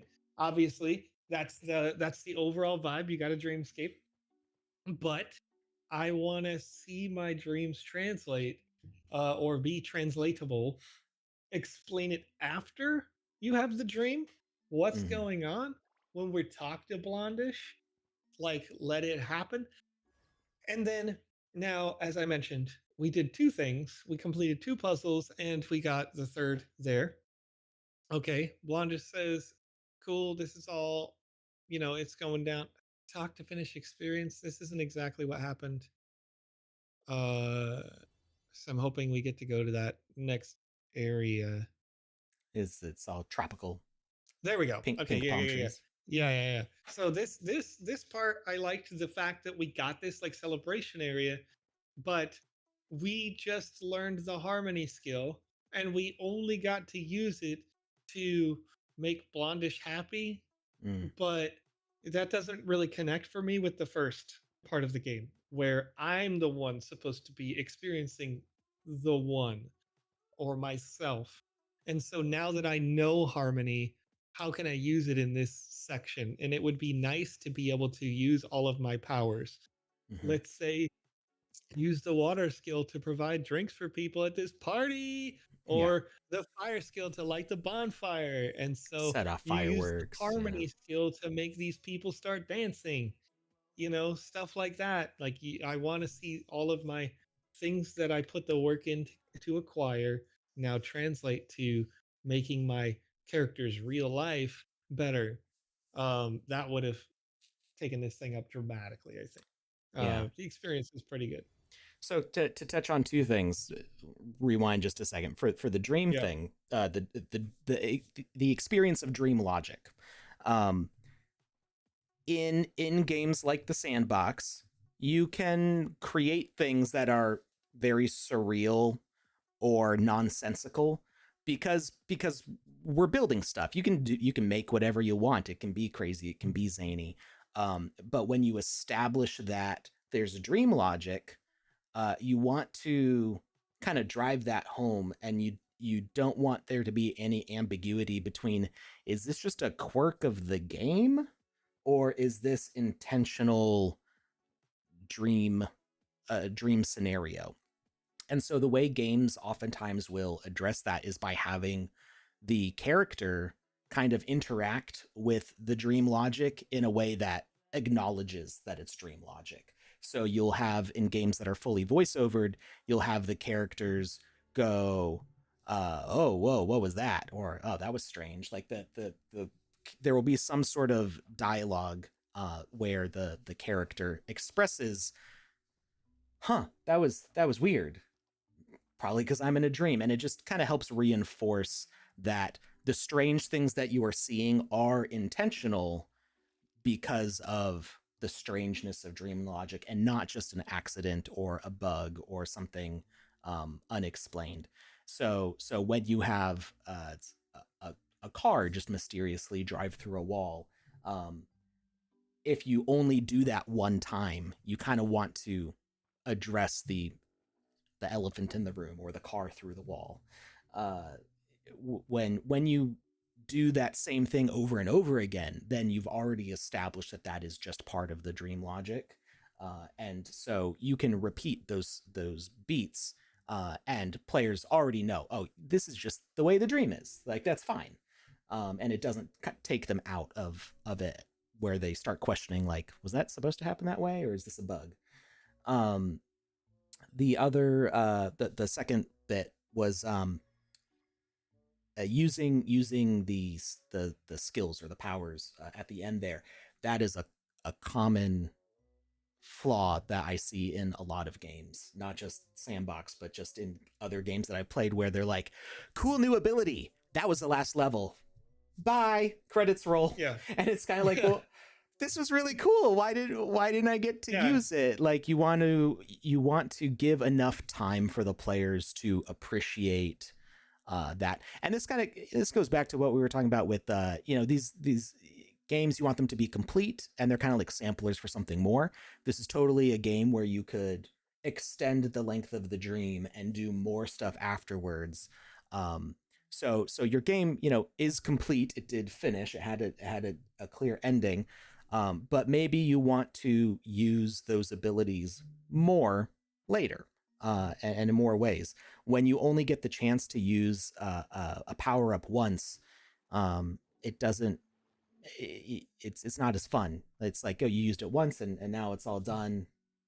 We never get to experience it again unless we replay the whole thing. So giving the player the opportunity to really engage with the mechanics that you built for them over and over again really helps make that memorable and fun. Yeah.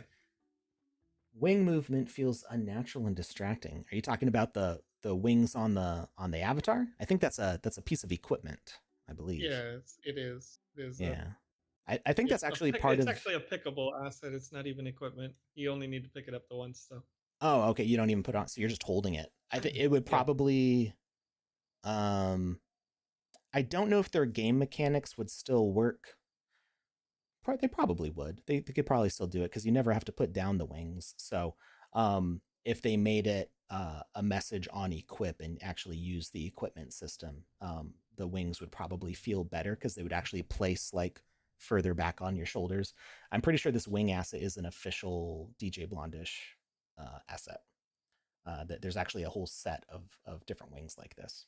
And yeah, they don't move exactly realistically, but they're supposed to be kind of like the wings that you might get like a rave or something, like little like dress up wings put on. Oh yeah. Yeah. All right, we got some comments on the chat here.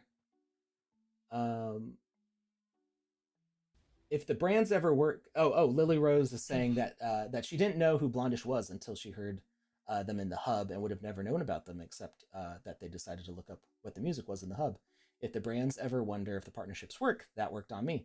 Yeah, I hadn't heard of DJ Blondish before she started doing stuff with the Sandbox either, and we've had lots of fun with DJ Blondish stuff since then. So I'm glad to discover some of the cool brands that have been brought into the Sandbox.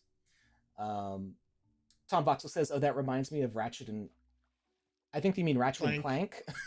Not Ratchet and Clark. Ratchet and Clark. Yeah. like Lewis and Clark. Yeah.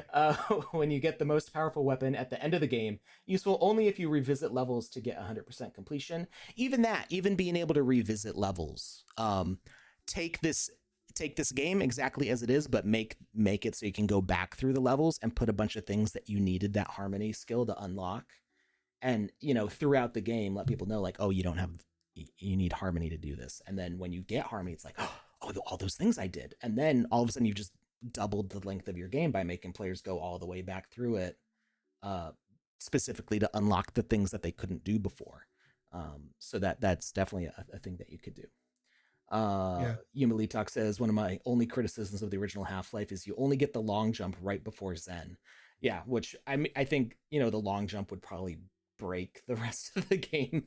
Because, Zen's this big, kind of mushroom-like space alien world where you have to jump across these large spaces. Wouldn't necessarily work in the city. So it kind of makes sense there. But yeah, if you got more levels after Zen to use, that would be pretty cool. Still waiting on Ish tokens. Yeah, I think the Ish Blondish's token hasn't deployed yet. I'm not sure on the details on that. Any giveaway today? There is a giveaway link. Let me paste that in the chat real quick. I'm gonna paste it. Make sure you go on X. Yeah, I'm headed there, and I'm gonna bring up the next video while we're at it. All right. So we got Yitz Jam, yourself, right? Yeah, Immerse Yourself by Yitz Jam. Okay. All right. So this is an interesting one for me. Because I think I probably most heavily downvoted this. So don't. This is Immerse Yourself. Yeah, this is. I know why. Yeah.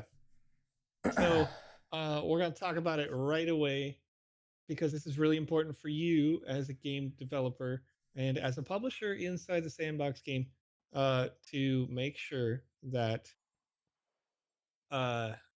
that you don't publish this game on your land. So let me read the notes. It's an interesting little game here. Some of the 3D voxel designs and animation choices were really neat, but I would have loved to see more integrated design choices for each checkpoint, something less like literal gates and more metaphorical. Put these memory images on the walls like you're watching the movie of your life. Also, a bit more natural design and less AI art could give us more of an emotional response on this adventure. That said, you've got a good mind for narrative design, and the game's flow is pretty nice here. Important. I do worry about how this experience looks maybe too much like Disney Pixar's Inside Out, which is a movie. So you should be a bit safer about breaking copyright laws going forward, and you would not be able to publish this experience in the Sandbox game. So you'll see it more as you go, but the main character looks like the main character from Inside Out. The characters that we interact with are all emotions from Inside Out. That maybe they're not exactly the same, but they're just so darn close that you could absolutely get sued for this. And as a result, I know that violates the terms of service for publishing on your land. So while mechanically this is good enough to, and for a game jam, this is good enough. This one, there's no chance that Blondish would publish this on their land, and there's no ability for you to do so on your land without a very high chance that someone is going to unpublish it.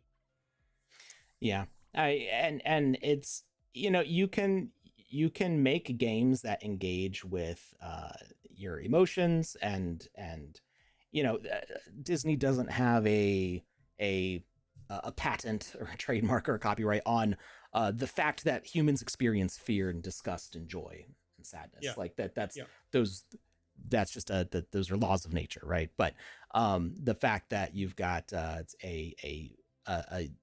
yellow character with a blue outfit, fear is specifically purple with like a sweater vest.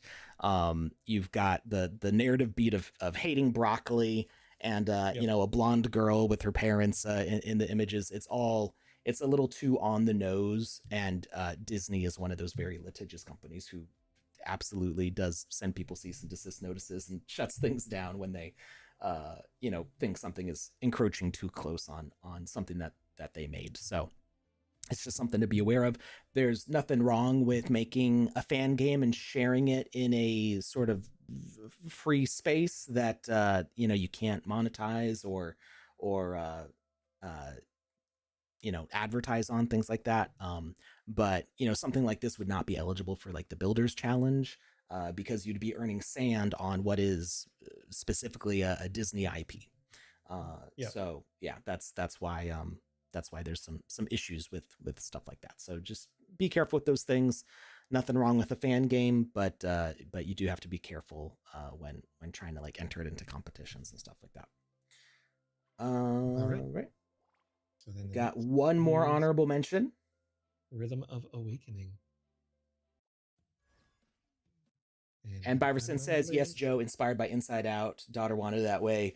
We didn't publish it because it violated the rules we normally publish our games. Absolutely. So you get it. Sure. Yeah.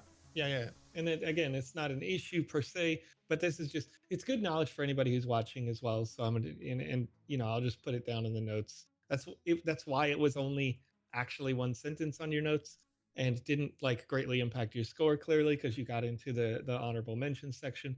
But it's just one of those things where yeah, I got to tell everybody. Mm-hmm. Everybody's got to know. All right, we've got so it says the reject magnet there, but it's actually is it Bago Games, I think, is the builder for this one. I don't have the list in front of me anymore. Yeah, Bago Games is the team name. Yes. So yeah, Rhythm of Awakening. This one was very close to being in the top 10, I believe. It is, and rightfully so. All right, so you can see on the screen the game.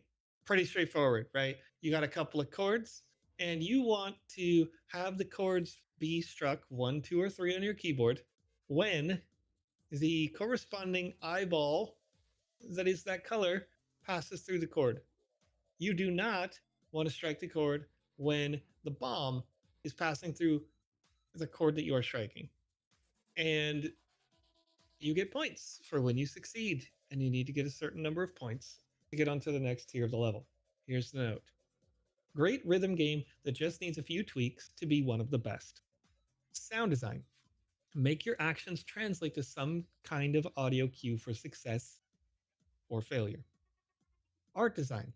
Change the drip effect on the bottom of the eyes to be the colors of the strings they should be zapped by. That will allow you to make the bombs have the red smoke effect, making them more obviously dangerous against the black backdrop of the record.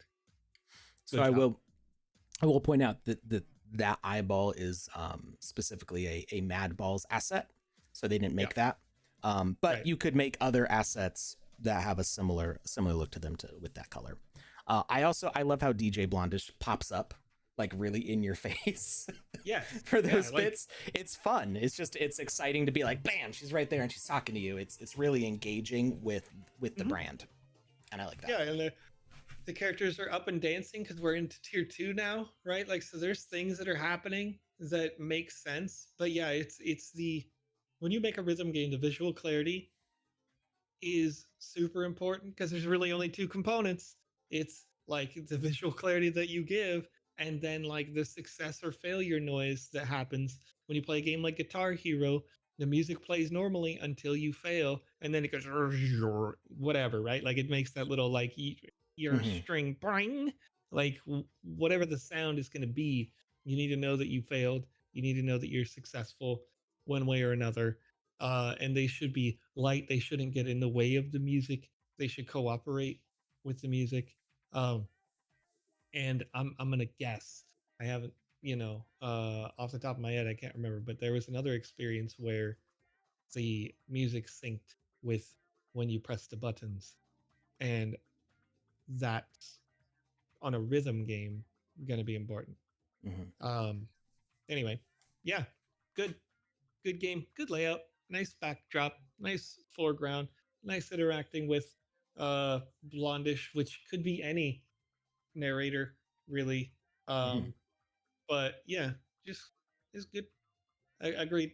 The Mad Balls assets are Mad Balls, so I understood. Like when I wrote this, I understood that they they were the Mad Balls asset with the, you know, the green goo comes out from their logo. But yeah, the little extra time to make that your own creation with the correct corresponding color would have been worth it. Now, what are these little guys aliens? Like, I don't understand what's going on with their head. They're partying. That's what I know. They were excited to be here. They were having a good time. They remind me of like old like 30s ink blot characters, you know, kind of like a little more like wacky, extreme Betty Boop kind of things. But I mean, they're vibing. They're having a grand old time. I don't really understand what their face is, but it's cool. I think this is cool, and I think it's cool that we can have stuff like this now. This is obviously using the rotate behavior, which is brand new in 0.11, and super good use of it. Yeah, I'm looking forward to more stuff like this as we increase the number of sound effects and music tracks and other audio related options in the game maker. I think we're going to be seeing a lot more musical stuff like this, and I'm here for it. I miss Guitar Hero. Like, I mean, I still have Guitar Hero. I need to get my daughters to Guitar Hero. That's what we right now. All of the old plastic guitars are just like sitting in a cabinet, like waiting for the day when they're going to discover, my daughters are going to discover that they could just make a band. Tom Boxel says, I was thinking that each person represents one record. Once you finish a level, they start dancing. I think that's the case. Because there's 3 dancing around level 3 now, and there was 2 dancing on level 2. So I'm pretty sure that's the case. I'm just not sure what their head is. It looks kind of like they're all nose with like eyeballs in their nostrils or something. I'm not sure. I like it. It's visually striking. I'm just confused. All right. I think maybe we're going to close that giveaway form up. Let's see what we got for responses here. Okay, yeah, got a good number. Toaster people? Yeah, could be toasters also. Or like an electrical outlet. All right. Let's see. We're going to close this. If I can find the button. There we go. Save. And let's do our random number generator, which is just Google. Just Google things here. Oop, there we go. All right.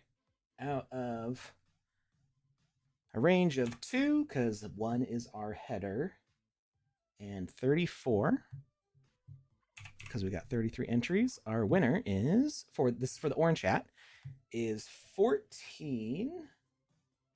I'm going to double check that they have not won an orange hat already.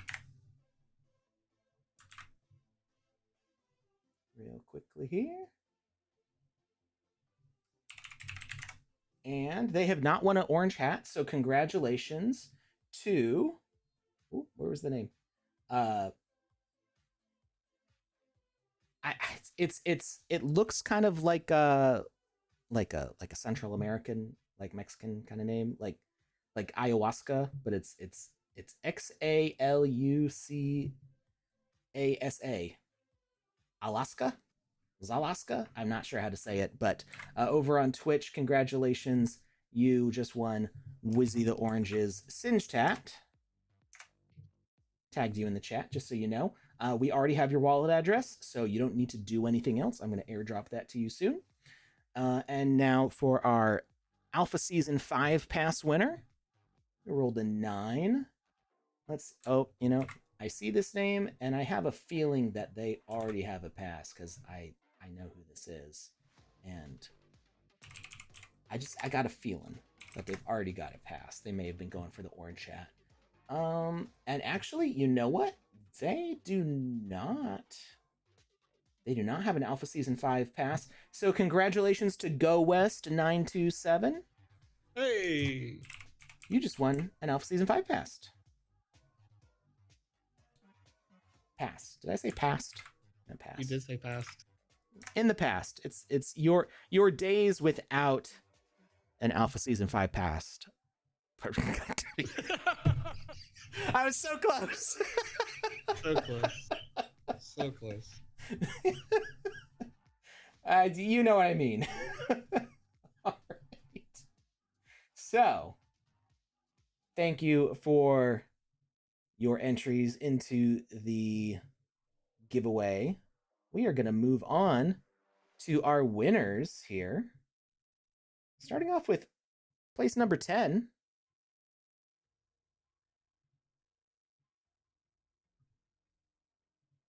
What we got, Joe? This is self-awareness puzzle. Now, I actually left this in the notes, so I don't even have to say it. I'm going to read my notes verbatim as we go here. This is a new type of puzzle for the sandbox. At least I've seen a lot of games, played a lot of games, and I am not familiar with someone ever creating one of these like slidey little puzzles that we, all of us olds played as kids. I like it for that aspect, despite not really enjoying this type of puzzle in general. I wouldn't buy it in real life. I probably wouldn't play it as a game. Though it has its market, so it makes sense.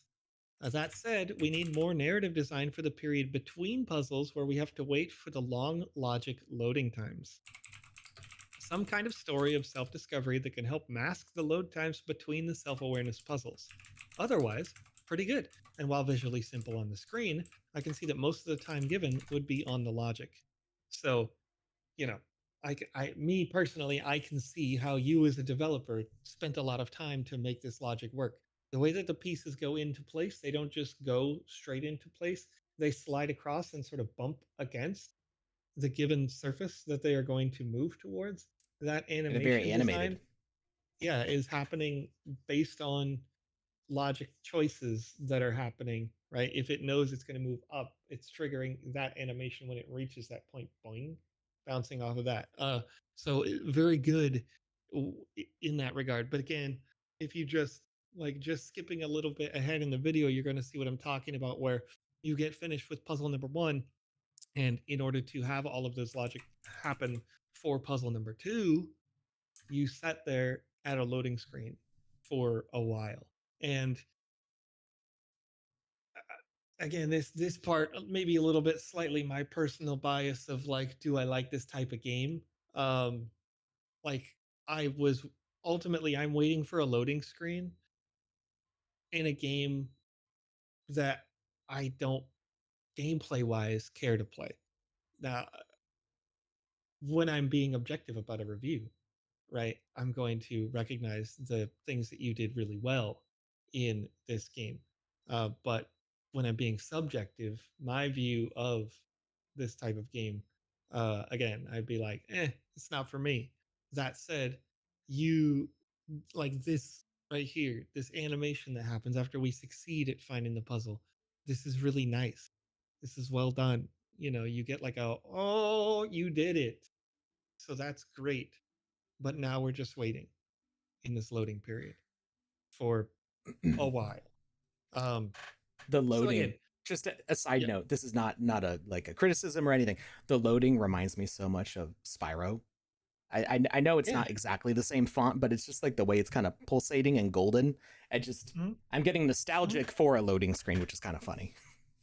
Yeah, and it can be good, right? There's Mm. nothing really inherently wrong with the loading function, but if this is a self-awareness discovery, what did I do? What did I discover when I solved that puzzle? Like this is the opportunity where you can mask that loading screen with that pop-up. This little dude on the butterfly or the hummingbird here can be talking to your character when this happens, and like, Yeah, you know that's where I mean you'll see that in a lot of games is if they're trying to kind of disguise loading. Like this is a perfect opportunity to have a conversation with a character uh, that kind of eats up that time, so you're not just waiting there. Personally, like I I wasn't allowed to have video games as a kid. I did definitely have slide puzzles. Uh, I used to be pretty good at them, um, and I enjoyed the heck out of them. But I'm a different person than Joe. That's okay. Yeah. Um, I am also mesmerized by not understanding. Tom Voxel's in the chat saying, I'm not even listening to what Joe is saying, as I am mesmerized with this logic. Is it platforms? Don't think so. Animated decorations with animations for every possible movement? Maybe. Looking forward to seeing this puzzle as part of a bigger game. As a standalone puzzle, it's like a demonstration of what can be done. Yeah, absolutely. Like this could be a mini game or like a certain part of a larger game. It's I don't know that once you know how to do this kind of puzzle, especially in such a small configuration as a 3x3 slide puzzle, um, you kind of you learn just how to do it, and it's like solving a Rubik's cube. Like you can just kind of do it really fast. So having a game where every single level is the same 3x3 is not going to be as satisfying as you might have where there's some obstacles to the puzzle that you have to clear for some reason. Sometimes you can make puzzles similar to this where there might be an immovable piece that you have to work your way around, or it's a larger puzzle, a 5x5 or something like that. So there are ways that you can take this same sort of logic and you can expand it to be getting more progressively difficult and more complicated. Also, I'm mesmerized because I'm not entirely sure how they did it either. It's not moving platforms because then you wouldn't get that little bounce at the end. Mhm. Um, I'm not I a really hundred think each percent piece sure. just has four. I'm sure of it. Each piece just has four possible logics with four corresponding animations. And so when the thing is clicked, the click is to move the platform into the place where there isn't platform.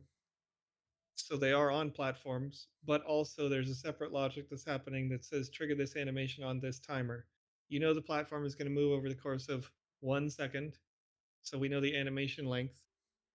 And then you just set that animation for that piece that's sitting on the platform. Where at, 9/10 of a second, all it does is wiggle. Like the whole animation for that asset is just a wiggle. It's not actually the movement itself. And then a logic platform is moving when you click it. Yeah, it could be the platform moving then with the bounce being an animation. That is a possibility. And you could definitely do, we have true and false rules or true and false variables. So if you create a variable for each of these 9 slots, you can say whether it's filled with a true or false. So uh, the ability to move any piece could be based in, is the space next to it empty?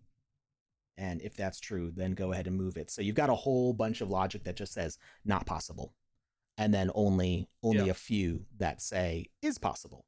Um, but getting the right piece to move into the right spot is still pretty impressive. And I have some ideas on how you could trigger it. I think you could do uh, uh, messages, like localized messages.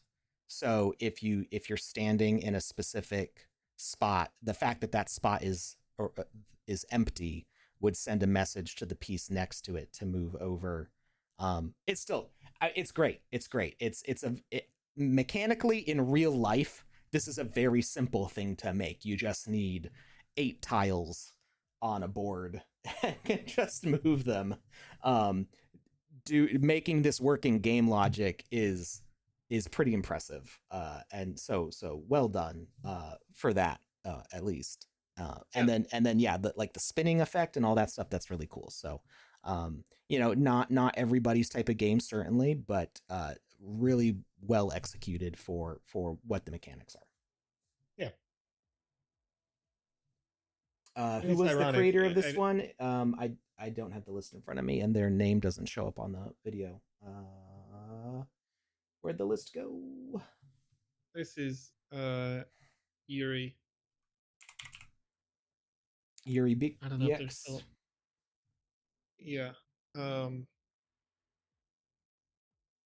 anyways, Yep, it's Yuri I DX.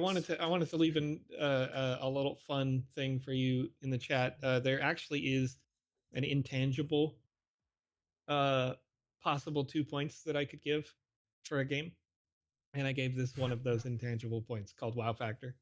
So we can give a maximum of 22 points on any given game or experience.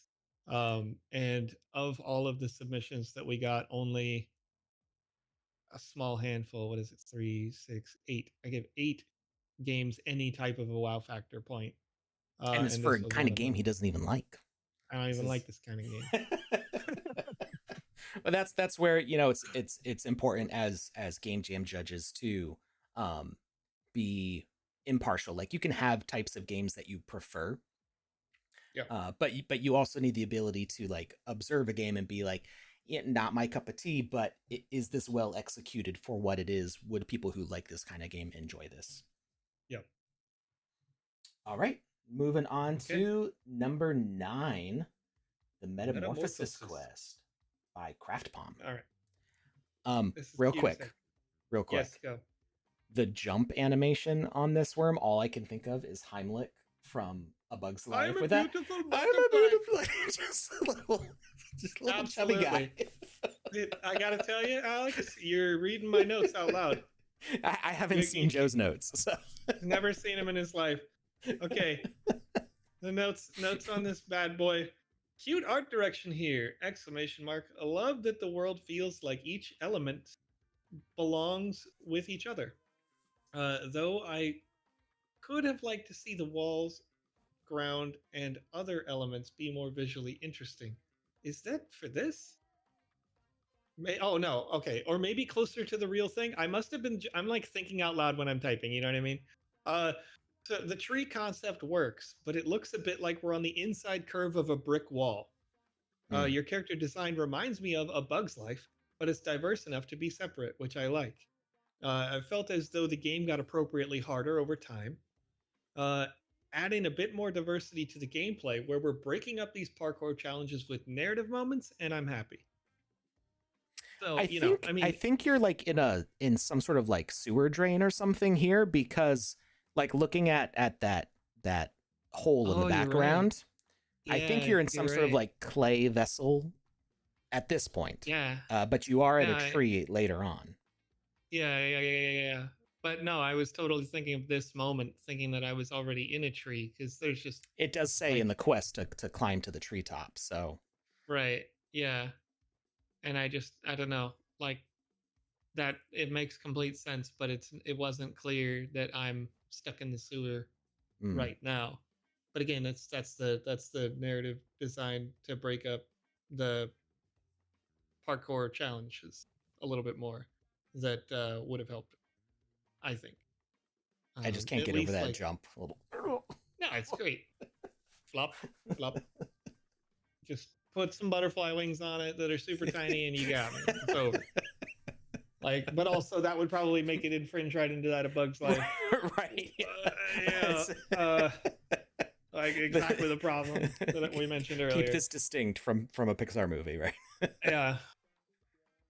But really, like that's it. Like, cute game, you know. I wonder if there's any indication on my points of sort of... Again, this is another one that I had given 1 wow factor point to. But this is kind of a neutral mid for me in game design, because it is sort of just like there's a couple logics that I like, but it's a little bit basic. That right there, that moment, that same thing happened to me that happened in that video, where I missed that feather or leaf thing because of the teleport. Portal, yep. And I was like, dang it, because I wanted it. I wanted them all, like, it's just... And you can't go back. Yeah. There was no way to go get that. No. Yeah, it was that like is lost forever. Yeah. I've explained this on the show before, but I'll bring it back. One of my traumatic gameplay experiences that I think fundamentally changed the way I play games happened, I think, in my late teens, early 20s. I was playing the game Alice Madness Returns by American McGee, and it was a cool, interesting, edgy mid 2000s kind of I remember gothish it. game. Yeah. But it was an action platformer. But it frequently had a you can take path A or path B, and it had collectible items, enumerated collectible items where you knew if you had gotten them all or not, and you didn't know which path was a point of no return. And so you Hmm. would choose path A because, well, maybe that's where I'm supposed to go next. And then path B you could never go down again. But if you had gone down path B, it would have been a short little dead end to get a collectible, and then you go down path A right after. But you had no way of Yeah. knowing before. And that Yeah. was extremely frustrating to me, and is why I now play games just trying to explore every nook and cranny before moving on to the next area, which is why I end up completing quests before they're supposed to be done or doing things out of order, because I'm checking for all those little collectibles on all the little edges because I don't Yeah. want to miss anything. And I Yep. don't want to Yep. have to replay the whole game because I missed one thing. See, Because I think I have a clearly more mainstream reason why I do the same thing where I got to go catch them all. Mhm. And it's not Pokemon. It's the Resident Evil and Final Fantasy VII. Mm. Like, Final Fantasy always had those like treasure chests that were like, if you go down this ladder and around that corner, here's some treasure. And like And you're Resident never Evil, coming back to obviously, this like, area ever again, no, so get it absolutely now. not. Yeah, like we're leaving Midgar right away. Like, forget about it. The and Resident Evil was very much like that turned up to 11, where it was Mm. like, oh, if I don't pick up this one leaf, I'll never have a heal ever in my life. Go to every corner. Mm. Ah, don't get yeah. So, anyways, it's when I run into that now on a game like this, I'll tell you how that matters because this is important. There's a category called playability, and Mm. these points are only out of 5. I gave this game a 4 out of 5 in playability because while it is highly playable, and playability also is impacted by enjoyment, it's not like I don't have as much agency in my playability when the logic when that happens, when I Mm. can't go back and go get every leaf, every whatever Yeah. feather looking thing in the game. I want that agency, the ability to retrace my steps or play it back again to be a completionist. I may not actually care to be a completionist, but I want to appeal to the Alexes of the world. Yeah. Right. I need the achievement. uh Yes. I find it interesting, like right at the end here he skips this rainbow. It's like a rainbow leaf with a crown. I'm guessing that means Yeah. it's like the harder to collect ones, because you can see him looking at it. He's like, Yeah. he's right here, he's on this vine, and he's like, maybe, and this is the person who made the game, I think, Yeah. who recorded Yeah. this. So Yeah. Yeah. so Yeah. they're like, do I want it? Am I gonna try for it? And then they're like, nah, I don't want to risk falling all the way down. Right. So that's an interesting choice there, where you can see that struggle. Um, and what's the right answer to that? Well, it kind of depends on who you're trying to appeal to. Do you want somebody to risk it for the biscuit and end up falling all the way to the bottom of the level and having to climb all the way back up to the top again?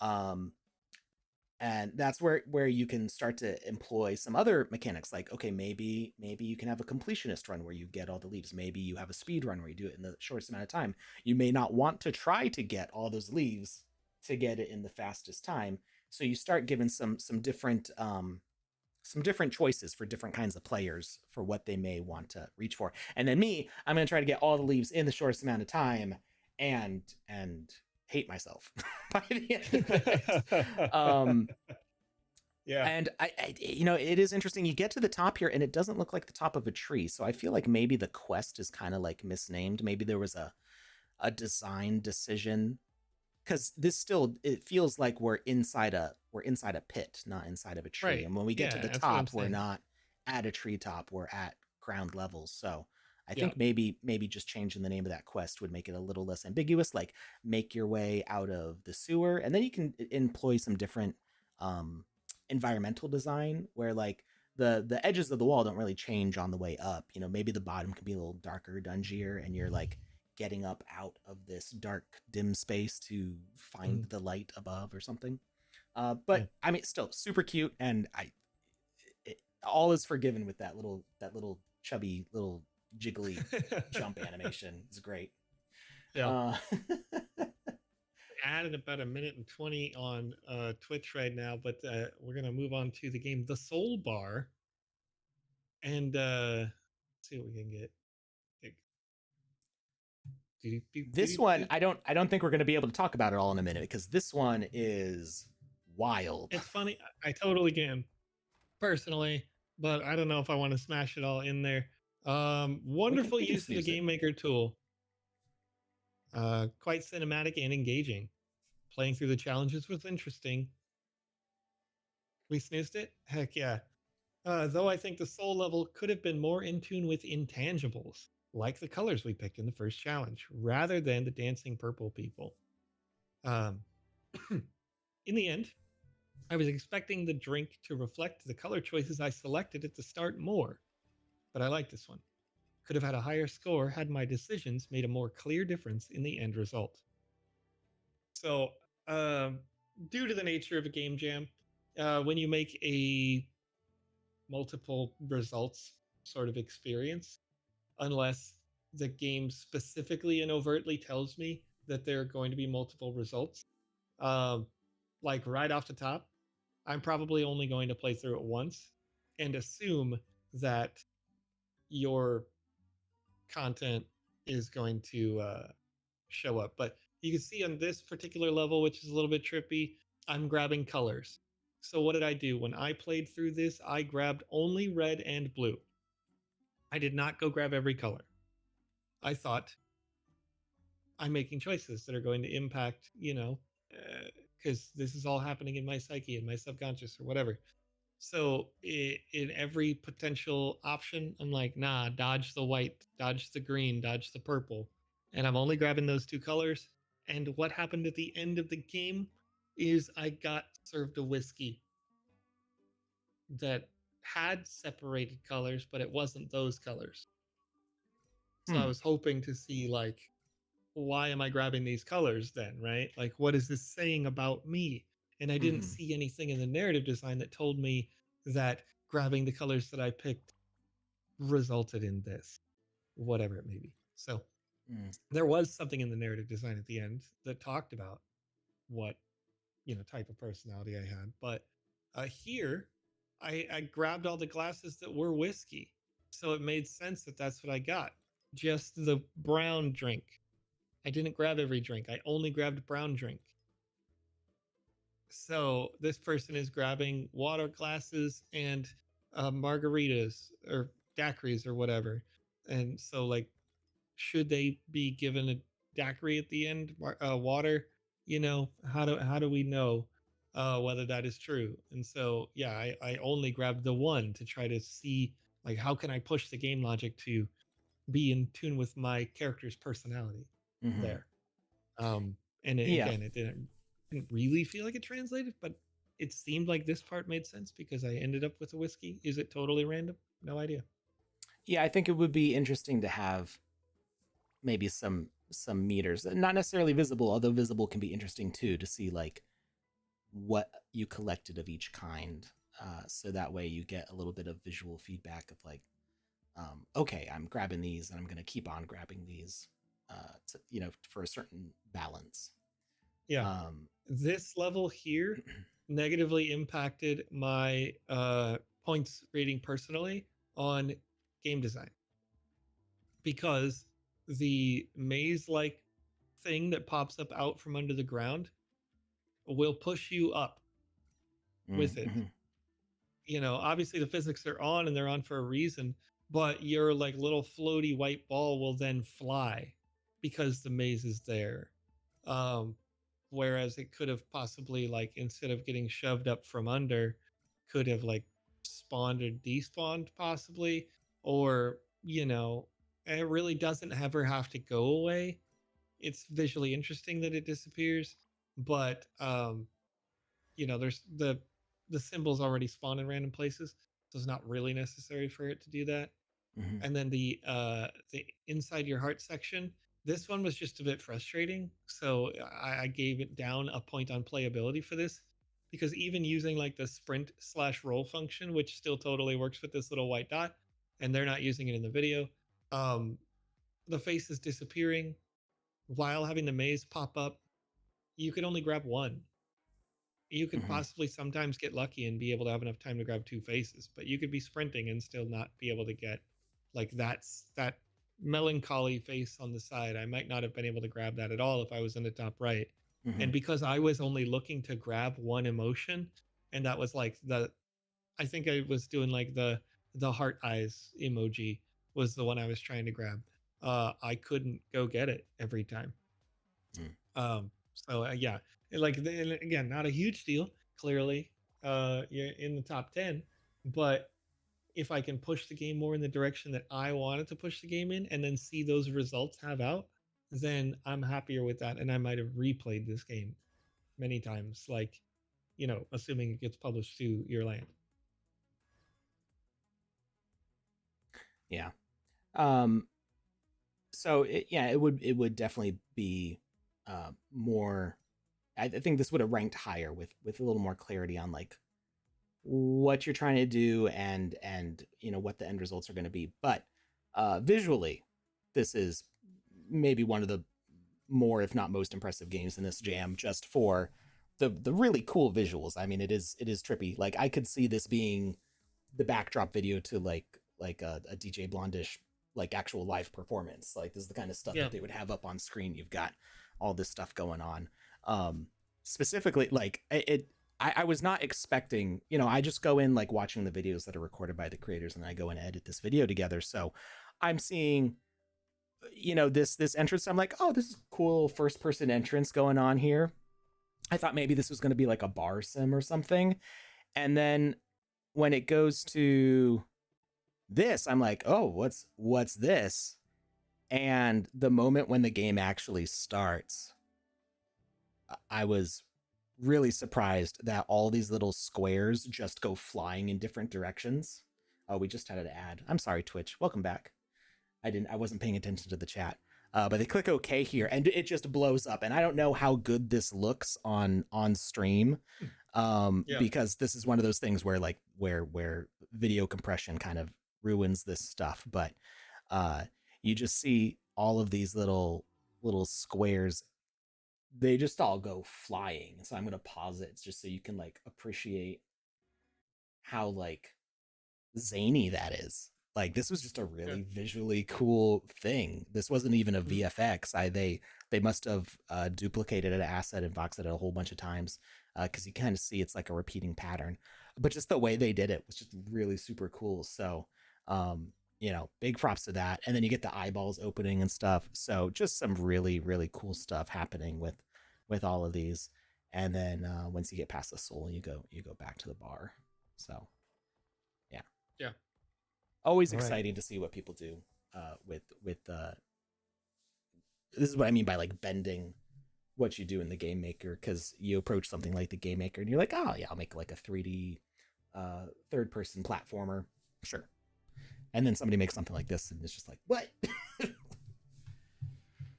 All right, moving on to 7th place with Reflections by Great Artwork Studio, who is a frequent competitor here in these jams. And this is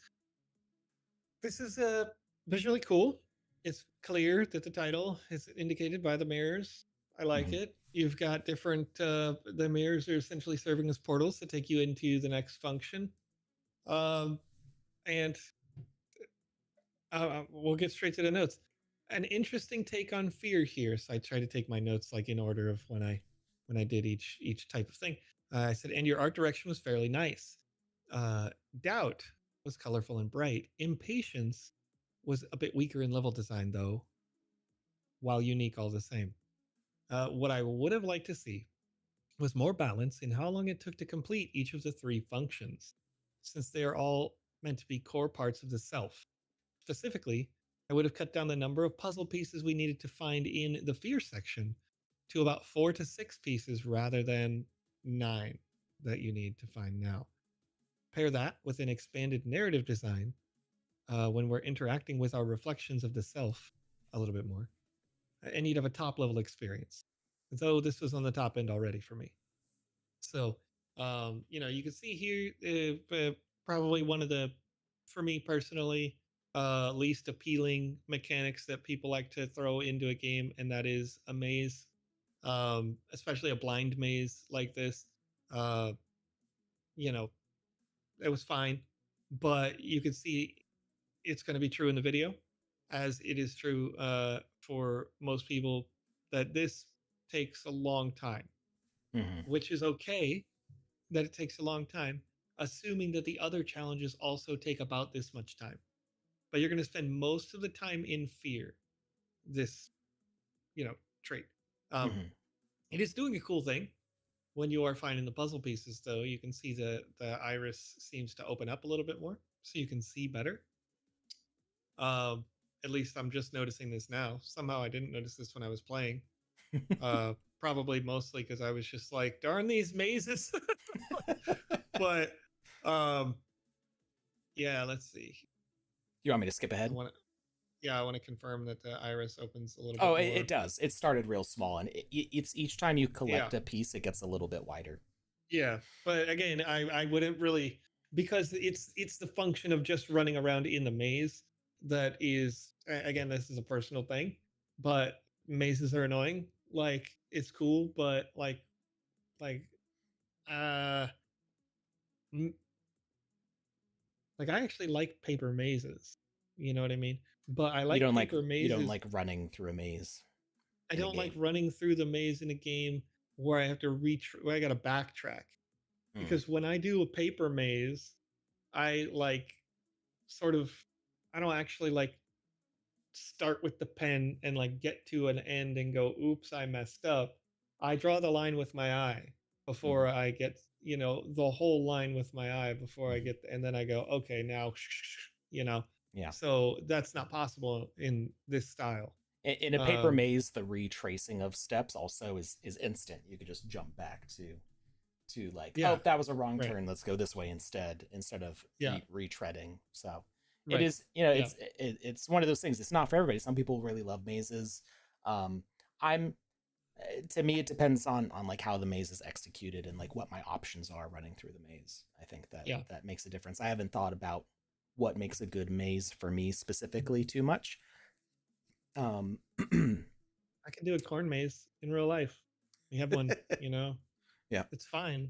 They're fun because, but it's not that. It's because Joe's tall enough to see over the top. Certainly not. No. I'm joking. But seriously, the corn maze that we have, that's managed by the same farm. It's been there for like 30 years. But the stalks of the corn are freaking like 20 feet up. It's crazy. All right, but anyway, we're going to skip ahead a little bit here because they've got just this one last piece, but you can see that they're trying to figure out how to get to it. There they get it. Look, and you can see on the timer. Look at the time on this video that's right at the bottom center of the screen here. It took 5 minutes. Fear has taken almost 2/3 of the total time that they used to play. Now this guy's cool. Beat the heck out of Fear. This is a great model here. Your greatest fear was super cool. Yeah, and I was like, yes, I wanted more of this. Now if you give me a maze where when we go the wrong way and get to the wrong end, you got to fight your fear, like little versions of that guy, that would have been cool. That would have broke up the monotony of a maze for me. And, but now we get into these other challenges and you've got the doubt and impatience, and you could just kind of speed run through them. Like, it's so fast.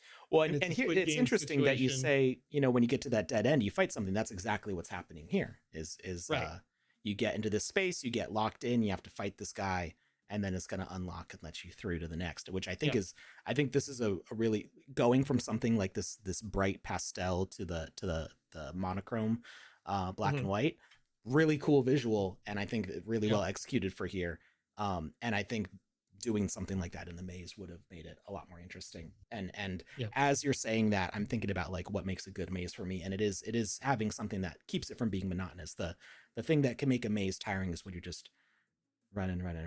You're like, okay, more walls that look the same. But having something like that, and look, they're already done with that. That only took like a minute for them to get through Right. that part. So Yeah. having something in those dead ends to break up the monotony, whether something's chasing you back out, or just something where you're just not retreading the same steps over and over again, just keeps it a little spicier. Yeah. Yeah. And it's they didn't speed run through that second section because they're the dev. Like it was always that fast because you could fail every time. You could fail, your Squid Games level stuff and do that combat, but the combats are always quick. The combats break up the monotony. Mm-hmm. If you were, but think about how much less time that would have been if the person who plays it goes into doubt and they always succeed going through the gate. Like they're probably going to be kind of bored with that section. So you also, as a dev, want to make a couple of those gates in the doubt section where both sides are failures. Like you can't possibly succeed as you go through there. Maybe you did. Maybe I didn't notice. Um, I didn't like retrace my steps when I'm going through there, but I'm just thinking about that now. And yeah, so nonetheless, I mean it's still good. You did, your character went through their reflections and they did, yeah, it's very good. All right, moving on to number 6, Your Home, Your Identity by Nancy Lil and Lomo. All right. So my notes aren't going to be really relevant until you get into and through this conversation because the conversation is good. Um, but this has some of that monotony vibe again that reduced the points a bit for me.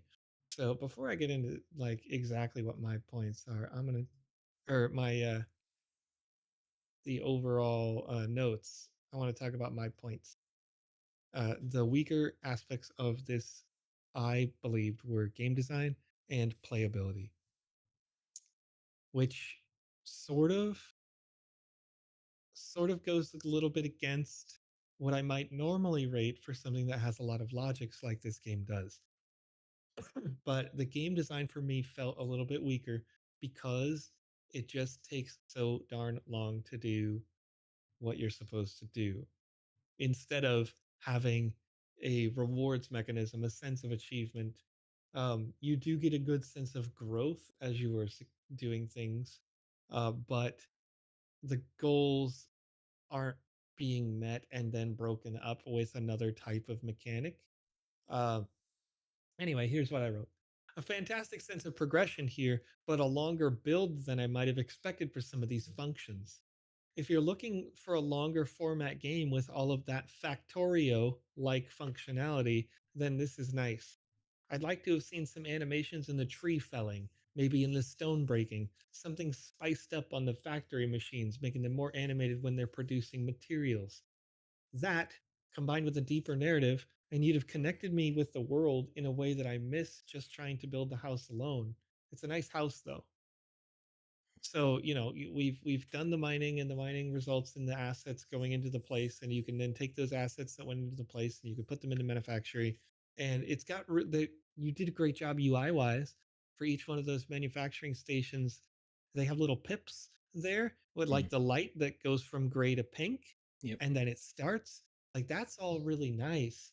But I want to see like, because the world is generally like sort of cartoony, I don't just want that machine that manufactures to have that pink like gear thing that's spinning in there, but just make the whole darn thing shake. Like Yeah. really animate that, make it exaggerate as we're building, because without those exaggerated animations, this is running from point A to point B a lot. And Mm. so the fun for me, like I'm not seeing the fun in getting these components. The fun has to be in the world being cute. Yeah, I think Uh so. When you yeah. have a building game like this, you have it's almost kind of gross to think about it this way, but you have a couple like different dopamine resources, and that's really what video games are. They're right. They're like our little injections of dopamine. So like you're trying to think of like what is going to make a player enjoy this and want to keep playing this. Um, Yeah. and what brings pleasure to the player, and uh, in the sense of like a more Minecraft sort of game, which there are aspects of this game that are kind of like Minecraft, right? You're gathering resources, you're turning those resources into specific materials, and then building your home with it. Minecraft doesn't have a lot of these little cute animations for those things happening. It's actually pretty bare bones. At least it was back when I was playing it. It's every time I look at Minecraft, I don't like recognize it anymore. um, Having played since alpha, but uh, the thing with Minecraft is that you have a randomized infinite world where you can go anywhere and do anything, and Mhm. that is the source of dopamine in Minecraft, is the never ending sense of exploration and being able to craft the world exactly the way you want it from your gathered resources. And also, there can be the sense of danger. It's just depending on which mode you're playing in. um, but here we're building a specific house out of specific resources, and it's not giving a whole lot of customization options, at Yeah. least not that I'm observing. Like you've got kind of a specific, almost linear uh kind of production line going on. So it doesn't have that Minecraft sense of freedom. um Yeah. so where you would want the change to be is like Joe said, in those animations and making everything juicy, like cute and poppy. And you see that a lot in like Vox Machina's games. Mhm. Every single thing that Vox Machina makes, everything's like wiggling and jumping around, and obviously that is a lot of animation work that does not really fit the scope of a game jam. So that's okay, you're still in the top 10. uh but if you wanted Yeah. to level this game up, having those trees give a little shudder every time they get hit, having them actually fall over and collapse into a pile of logs, um, uh, Right. all those sort of things, that would be the source of that dopamine hit for the player, is to give some good sound effects and some good animation, where the act of resource gathering becomes the only thing that you need. Yeah. So okay, let's I want to go in detail on this, what I would do differently for those animations, because I think that's not just going to be helpful to this dev, but to anybody. So you've got these plots of land, later game, more important. You got the plots of land there where the logs got deposited. That's near the logging thing. Make tiny log trucks that Mm. drive it closer to these machines, because this Mm-hmm. walk is killing me. You know what I mean? I like Right? Yeah. the buildings are already small relative to your characters, so let's pretend like that's just a whole like very large building. So you make a little baby log truck that drives the logs down this path that you already And then it's have, more Factorio like, right? and it's more factorial like, and it drops it in another one of these plots that's in front of these manufacturing machines instead of way over there. Like you can cut down the trees. You should have the plot that's near the lumber mill, presumably. Let's pretend like it is a lumber mill, or it should be a lumber mill. And then, you know, they take it from the lumber mill to your place where, so you can build. And then how do you, if you want to introduce the thing where it's big and wiggly, ironically, talk about things taking too long, I would actually make the animation and the process of manufacturing any one thing take longer Mm-hmm. and fix the problem that that creates with the very first time we try to build something, by saying like, you take that stone and you put it into the stone crusher to make your walls or whatever. um the first time you put a piece of stone in there, is that like you got your two stone and your one ore, then the guy right next to you needs to explain what's happening. Why is this animation happening? So the guy right next to it will get triggered for the one event, for a narrative beat. that says, "Hey, you're building your first piece of wall, blah blah blah blah blah." And then when a person should be done reading that sentence or two sentences, boop, it pops out. Mm-hmm. And Tom it Voxel just shouldn't. said, or even better, NPC workers working on what you need. Well, that's, yeah, the NPC workers can work on what you need, but that's when you get into that factorial like thing, Mm, um, or where it can't be at the top. It can't be at the beginning of your design, or your work, but it can certainly be after you've done a few things. Like mm. if I've got 3 pieces of wall, you could make it so that the factory workers pop up, like you earn a factory worker that can start auto manufacturing wall. But the problem that That's you run into with that is you're not trying to build a city, you're just trying to build this one house in this mm. game jam. So if you were upgrading this and making it where we are trying to build a whole city, then cool, let's do that. Then you But start if going we're from a resource gathering game to a resource management game, and right, you're looking at something more like that donut game that we had last season, which yeah, was a lot of fun.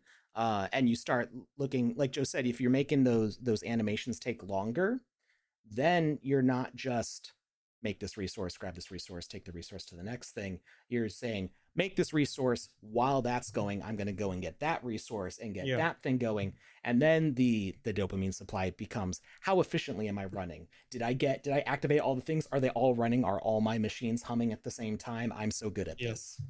yeah, yeah.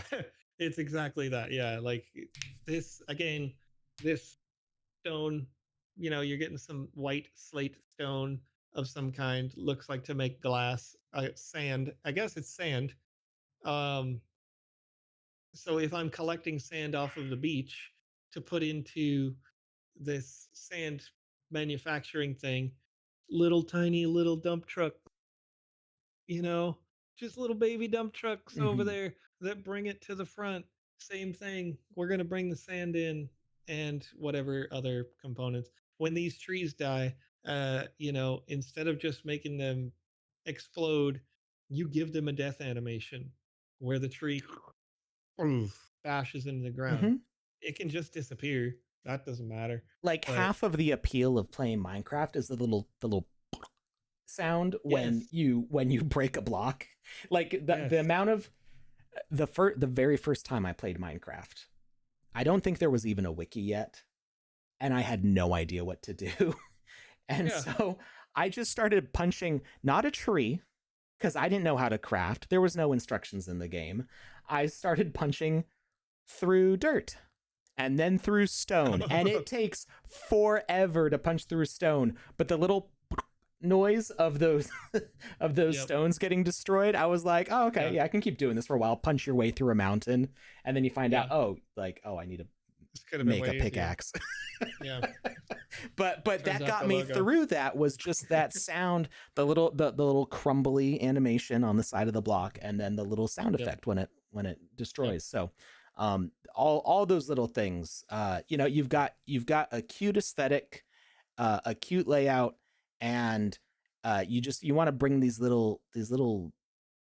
just a little bit of salt, a little bit of spice to just make the elements start to become something where somebody's like, oh yeah, I want to sit down for you know a 20-minute game, and make it so that way they want to sit down for an hour-long game of doing more of this,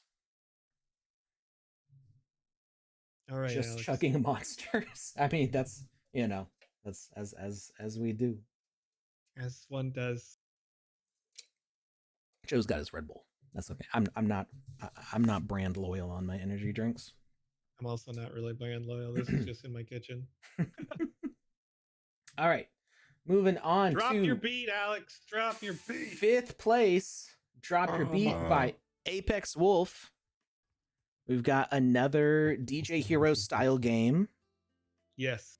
empowered by the new rotation behavior. You've got Let me 6 minutes talk to to you. rock this crowd. Okay. This is, I think, the first true rhythm game I had in my long list of games to test. maybe it wasn't.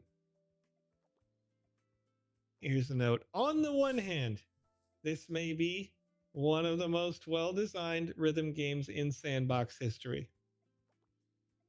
That's what I thought. Mm-hmm. On the other hand, understanding how the yellow line long press effect was working was not easy. Specifically, because the color bubbles would pop up in the middle of the long hold note. So the game tells you in this tutorial, when yellow line, hold button. Seems to make sense. But in every other rhythm game that's ever been made, at least to my knowledge, the hold function usually has two color bubbles, one on either end of it. The start and the finish, the hold color Mm-hmm. bubble, right? And in this particular game, you've got your combo and your streak. The yellow line ruined my combo and streak because I didn't have a clear understanding of how it was functioning. Because color bubble will pop up in the middle of long hold yellow line. So it's like, what do? Let go and press it again? Because if you don't press when the color bubble goes over the one or the two, you don't get the points for it. But was long hold giving me combo points at all?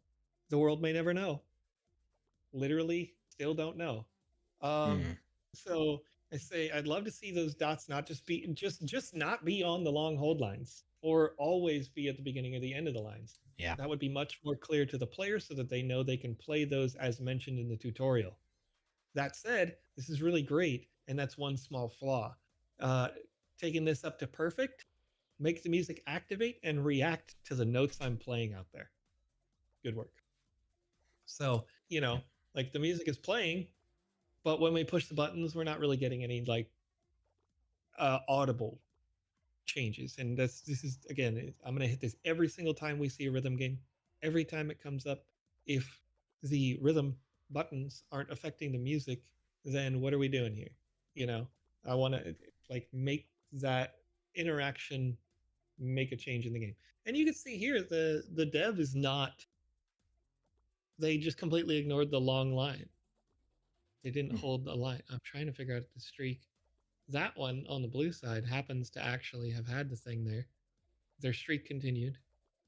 I'm trying to find if they. It's like sometimes they're holding it, but they're also like taking time to tap the dots. So I think it is Right. just a little. Yeah, I think having the dots with the line is confusing when they're not on the ends of the line, because it's like you're holding the line, but then you have to lift up to tap the dot. So it's Yeah. I mean, you do have the opportunity there to maybe use a different button for the lines. You've got 1 through 0 on that number. Well, So, and that's the you thing. could They are already using all those buttons. If you look at the top, you do have a oh, one, press 7 or two. 9. Oh, You've got 7, 8, or 9. beam, orbs, rain on the left. So when you get into those streaks, and this is like for me, this was the frustrating part about not really understanding the line for the purpose of the streak and the combos. Your combo meter is going up based on your streaks and your ability to press beam, orbs, or rain. So when you get a certain amount of combos, then you can press 3 to use your combos, and this is going to make like the stars light up and do that business. But when you do the functions good on the pink side, you unlock 4, 5, 6 possibly. When you do the functions well on the blue side, you unlock 7, 8, 9 possibly. And so you only get to choose one of those three. That's fine. Your combo meter goes up when you do it. That is also good. But like in those ways, 4, 5, 6, 7, 8, 9, I believe you were affecting the audio. But in the like thing we do all the time, 1, 2, you're not. Yeah. So yeah, it was again, there's so many good things about this one. But if if I'm just trying to QA this, these are the things I'd be changing. There is a Probably. newer feature. I haven't had a chance to really experiment with it, but it's one of the things that came up as I mentioned back at the start of the stream. I was talking to Benjamin, our audio director, about the newer features for audio stuff, and I'm pretty sure this is active now. There's like a volume message where you can adjust the volume up or down on the currently playing audio.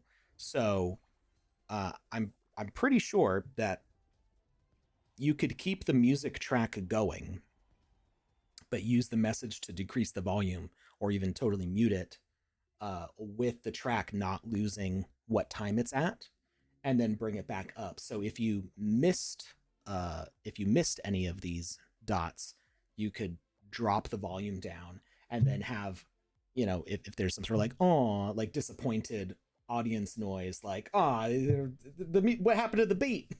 And Yeah. then when you're pressing, bring that volume back up.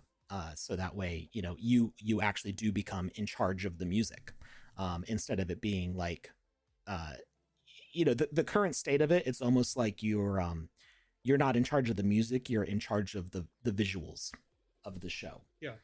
Right. So you could actually be in charge of the music by adjusting that volume.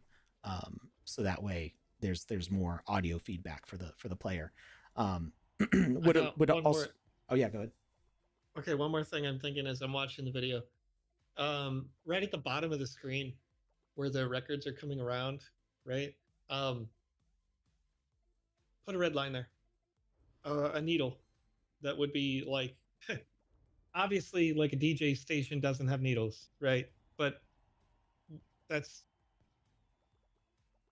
what you have happen when you miss a note. The only way you actually miss the note is if the note goes too far past the one or the two space. So where is that? Where is too far?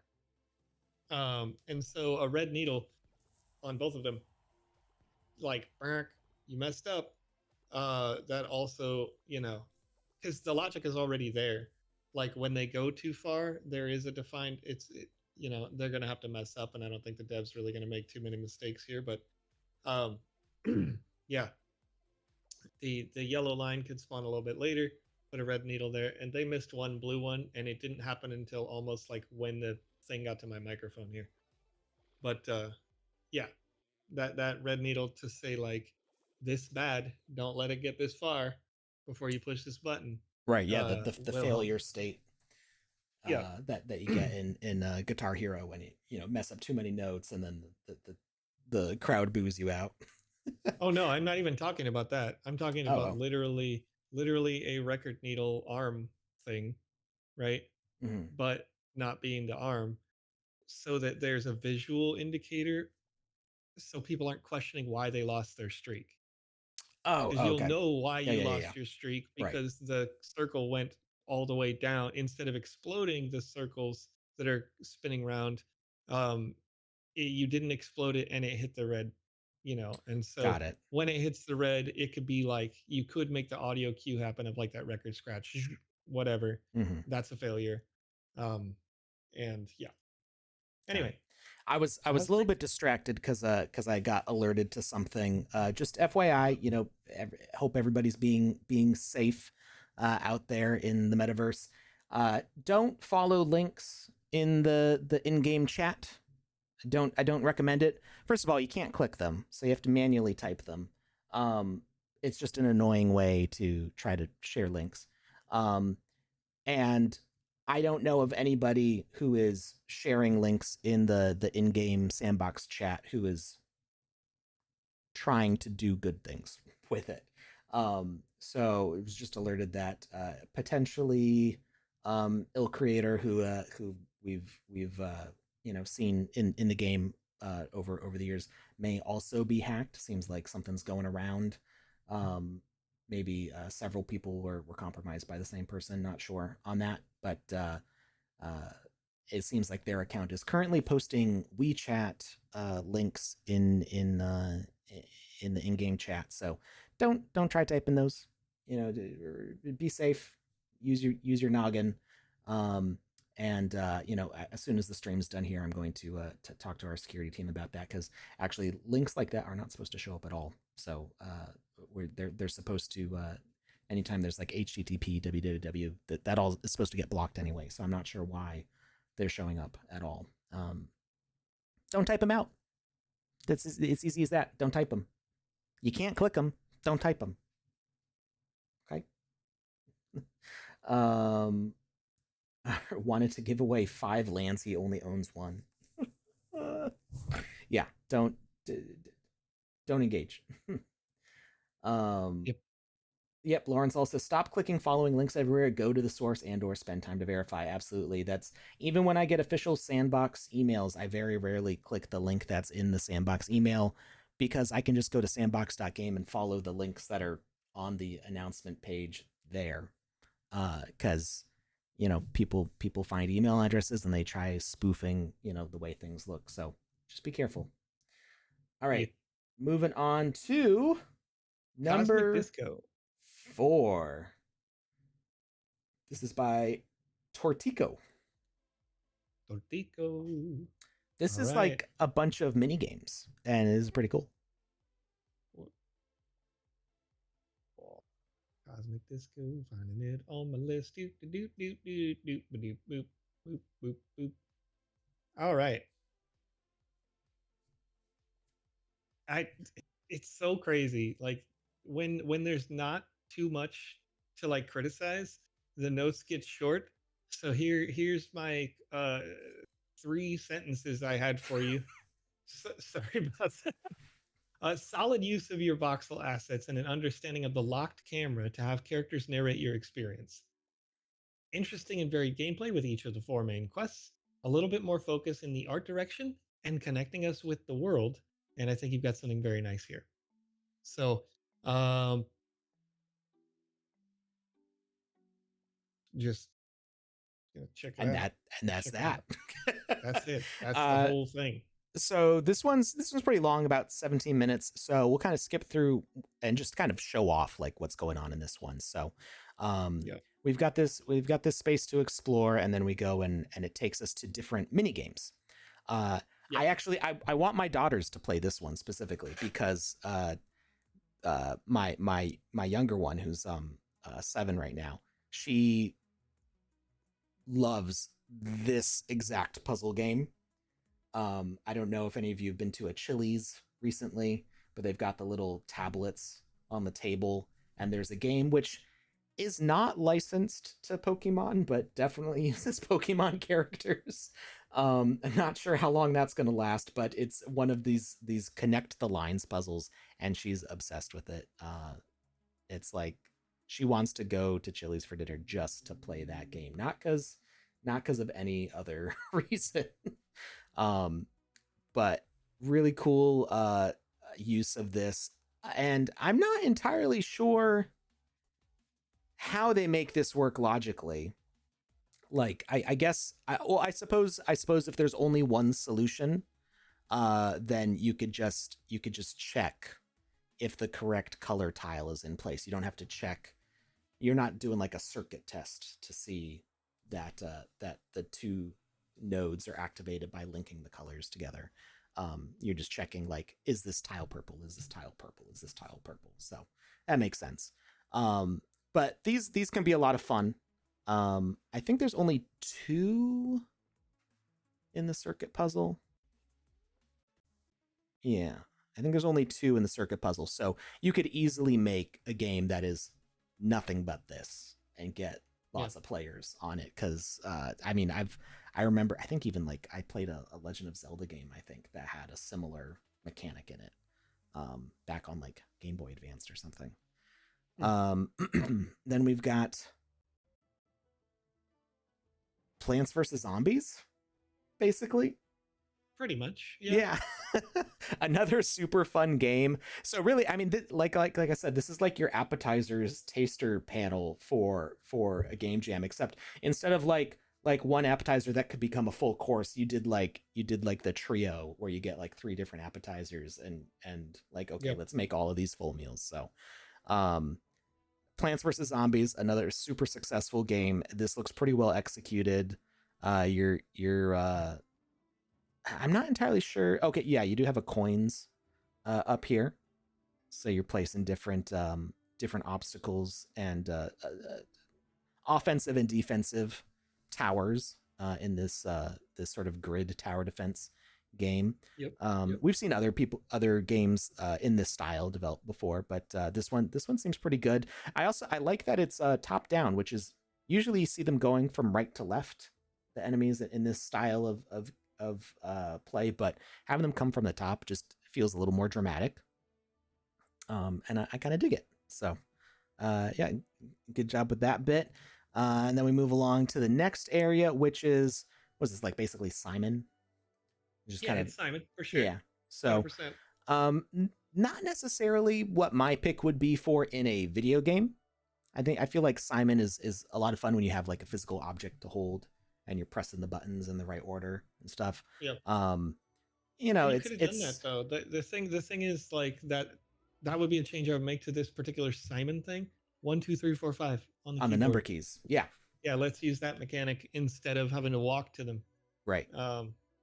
Yeah, and then you can start making it more. You could turn it into a rhythm game where, because that's kind of part of the point of Simon too, is that you do it in the time limit as well. So it sort of becomes more of that rhythm toy, like Bop It and Simon and all those sorts of things. So yeah, another this one's pretty simple, but another effective mini game. And then we've got Breakout. Again, another popular game. So just a nice like showcasing of varied game making skill, which is impressive. Just to be like, hey, I can make all these sorts of games. You could literally take any one of these games and make it a whole game by itself. I would actually say this is a good portfolio piece to showcase your game design abilities and to present to brands and say, hey, I can make this kind of game for you, or this kind of game. What kind of game you want me to make you? Because I can do all of these. So wait, something just happened that I didn't like. The red the red triggered the yellow, or the other way around. Yeah. Is that I'm not sure. I was really like, that didn't happen to me. Maybe it was a bug, or maybe you didn't realize that you could trigger the wrong one. I don't know. I mean, yeah, I didn't realize I could trigger the wrong one. So oh, you only have 5 lives. So I think they probably lost a life on it. A life on purpose. Okay. Yeah. We'll see at the bottom. So yeah, they start out with 5. Yeah. And you do lose a life. Ate a life right away. Okay, yeah. Well, that's fine. So all right. Good to know. Typically in a game like this, you wouldn't lose a life. It would just like not do anything. Right. It would stack but up. This is kind of a combination of different ones. So there's Breakout, and then there's what's the one with the marbles called? Quants or something like that. Where you like fire the colored marbles up at the top, and if you fire the wrong color, it collects at the top, almost like Tetris. So there's a variety of games like this, and I think you could do any sort of variation on this, because when that projectile gets up there, it doesn't have to be destroyed. It could just sit there. Pretty sure. All right, Alex. Yeah. I want to move on to the next one. Right. Beyond the Badge. This is the very first game that I played in this game jam, and I thought to myself that this was going to be the type of direction that this entire jam went. It was definitely not. How would you describe, if you could relate this game to any other game that people might be familiar with, what would you say? I straight up said Grand Theft Auto. That's what I was gonna say, specifically because someone reported your jaywalking. It happens all the time through this video. Yeah, and it wasn't GTA 3, 4, 5. No, GTA 1 and 2. Yeah, where it's top down, the ones that nobody ever remembers. So I wrote a very nice, cute world that doesn't need more than it has. I would have liked to see the donut tutorial happen immediately, though, where it has no cost on the first charge, so that the player doesn't have the opportunity to die or fail before they get there, just by exploring. Add in a replayability loop so that players can push for high scores, and you've got a really nice micro GTA-like game here. So the game, you can get a victory, and I don't like that. I want to play forever. The donut, the only way you can trigger the game's end result is to run out of energy. So in theory, I could have played forever, but I ran out of energy because it wasn't super obvious that I could run out of energy, if that makes sense. Like the donut tutorial is the second thing we do. So again, I would have liked for it to be the first, and I want the game to slap me across the face with, "Hey, you're running out of stamina." So it's one of 5 items on the left there. Your stamina indicator. It's on the bottom. Like it should be the top function for me. Like next If to I'm gonna, health. yeah, it should be next to your health because it is Yeah. your health. It's your actual health. Mm-hmm. Your character's HP can never be affected, so it's like HP is just there for a meme. Um, yes, and it's the game is You fine. say that, but they have 97 out of 100 HP. I'm not sure how they manage that. Yeah, I don't know. I don't know either. But the things that get me. Okay, there's trash all around the city. You've got like a karma, morality, social trust thing going on at the bottom. Your morality and social trust goes down if you're caught jaywalking, but the trash is in the middle of the street where you must jaywalk. So like what's up with that? You know what I mean? What's up with that?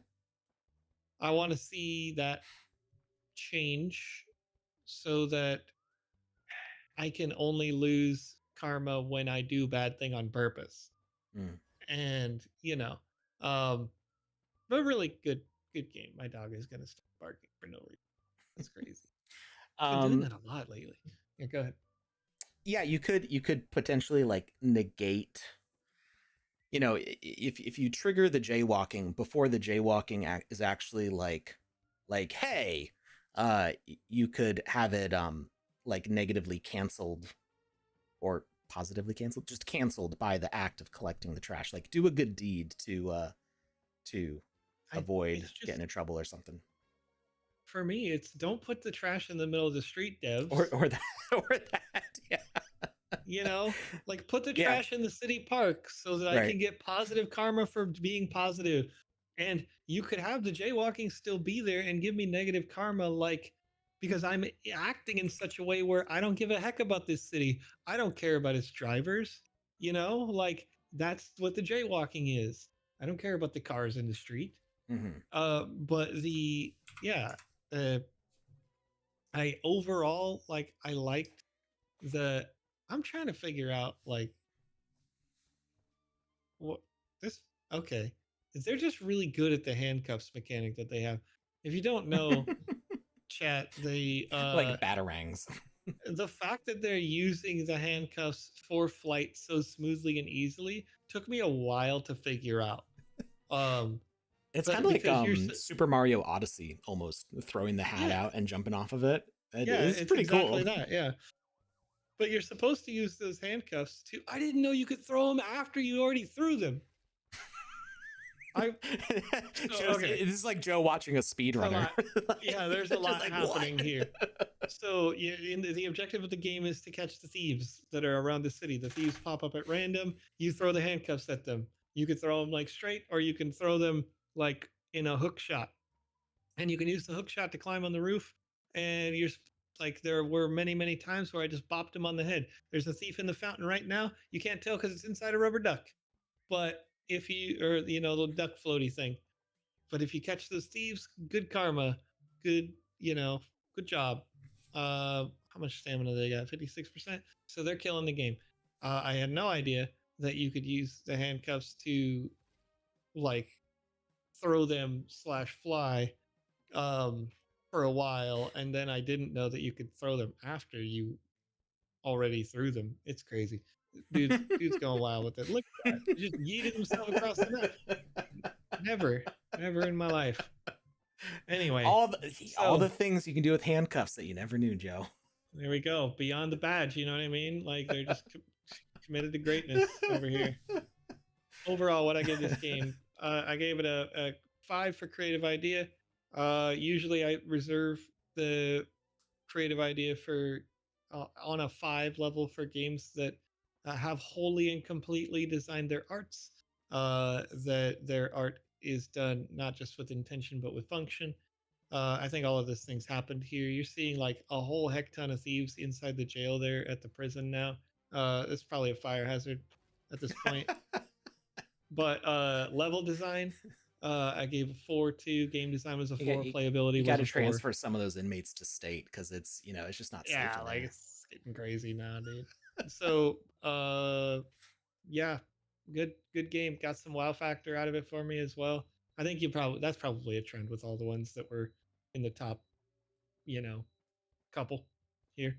But yeah, that's it for me for Beyond the Badge. All right. And the next one is Pulse of Identity. And this This was one the number is 2 by number 2 by Mass Pepper, who I don't know if they're still here. They were in the chat earlier. Now, okay, you remember how earlier I said that DJ game was one of the best rhythm games that the Sandbox has ever had? It got beat by this one in the same jam.